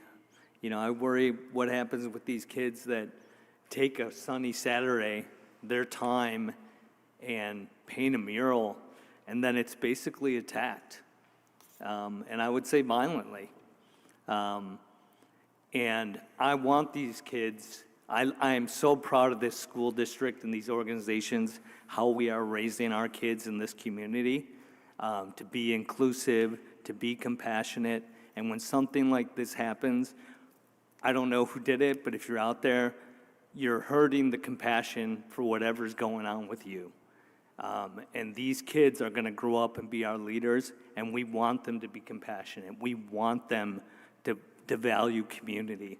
And when you do something like that, where families do something for our city, you're hurting your own cause. And I considered it was very upsetting to me, as somebody who has friends at Edmonds and all the people that worked hard on this. And I want to give a shout out to the people that rose above that and kept doing the work. And I feel like that's what we need to do as a city. Let's keep working at it. Let's keep coming together. Thank you. Thank you, Councillor Singh. Any other councillor for General City Affairs? Councillor McKnight. I'll be brief, thank you. And thank you for bringing that up, Councillor Singh. I do feel like I need to say something, as I think I'm the only Edmonds parent at the table, so I have to represent. I also want to thank everyone who came out, and especially a shout out to Jill Baldalato, I'm going to say her name wrong since it's not in front of me, as well as the Edmonds PTO and the artist Clark, who designed the amazing mural. Speaking to the defacement piece, we woke up on Sunday, and it was very upsetting. I cried, I will admit that freely. It was just so sad. I was out there for 3 hours with my 2 little kids painting all day on Saturday. But what I wanted to say here is that we got an email from another parent who was there, and he said, you know, Mayor and City Council, what are you, we need a signal from you to understand as a public how we are supposed to react here. You know, basically he was asking for direction from his elected leaders as to what his response should be, which is a very fair question. And he said, you know, do we just give up, or is there a plan here, and is there a path? And I'll share what my answer was to him, which is that really we have only one choice. Our one choice is to wake up, deal with our feelings, and show back up again, and to choose to be hopeful, to choose to get our paintbrushes back out, and to go out there and make our city a better place and be a part of the solution. In my mind, that's the only choice we have. That's the choice that I will continue to make, and that I would urge everyone in Burlington to continue to make. If you see a problem, go get your paintbrush and see what you can do about it. Encourage others around you to do the same. And I think that is how we raise the kids that we want, you know, the compassionate children that we want to be raising. And that worked for me this weekend, and so far so good. You know, I'm sure this will happen again with this mural, and we need to, in some ways it's sad that that's expected, but that doesn't mean we can stop trying. You know, we have to keep trying and keep showing up for our city. Thank you. Thank you, Councillor McKnight. Is there any other councillor for General City Affairs? Councillor Litwin. That's my name. Thanks, and I want to thank Councillor Singh and Councillor McKnight for their comments. So I'll just add on that I felt more motivated to show up. I felt more motivated to get out there early in the morning, even with my family visiting. It's a holiday season for the Jewish community, but when I saw the anti-Jewish graffiti, you know, right across from middle school and elementary school, I felt very committed that children would not go to school on Monday with that facing the school. And so it's now the third example that I have seen just in the past month and a half of anti-Jewish graffiti in the Central District. And I think we need to take note of it and take stock of it and begin to have community conversations about the impact that this is having on our community. And I encourage people who are seeing any form of hate-related graffiti, but increasingly so, it seems to be directed at Jewish folks, to report it, to document it and report it, just as we talked about reporting things, the importance of reporting retail theft, so that we can start to really see the scale of it instead of just cleaning it up and erasing it and trying to go about our day. It was particularly hard for me to see that during the high holidays. So, so I appreciate the many people who came out on Sunday with just such high attitude, like a positive attitude, and I had a lot of fun. And so thank you very much. Thank you, Councilor Litwin. Is there any other councilor with General City Affairs? Okay, so then the last item on our agenda is City Council President Council updates. I think all I will note is that 3 weeks have gone by since our last meeting. We got off of our 2-week cadence because, Councilor Litwin, thank you for mentioning the Jewish high holidays. I would like to wish members of the Jewish community a happy Rosh Hashanah, which is why we missed our meeting last week, and a meaningful Yom Kippur this week. Because it's a quick turnaround until our next meeting, just 1 week from now on October 6th, just a reminder to councilors that the noon deadline tomorrow for any resolutions to be on the 6th still applies to get materials to the city attorney's office. And if you have any materials for posting to the agenda, to please get them to Lori and myself no later than close of business on Wednesday. So wanted to note that, given the quick turnaround before the next meeting. I have nothing further, and seeing no other business before the council, absent objection, I'll consider the meeting adjourned at 9:37 p.m. Thank you very much.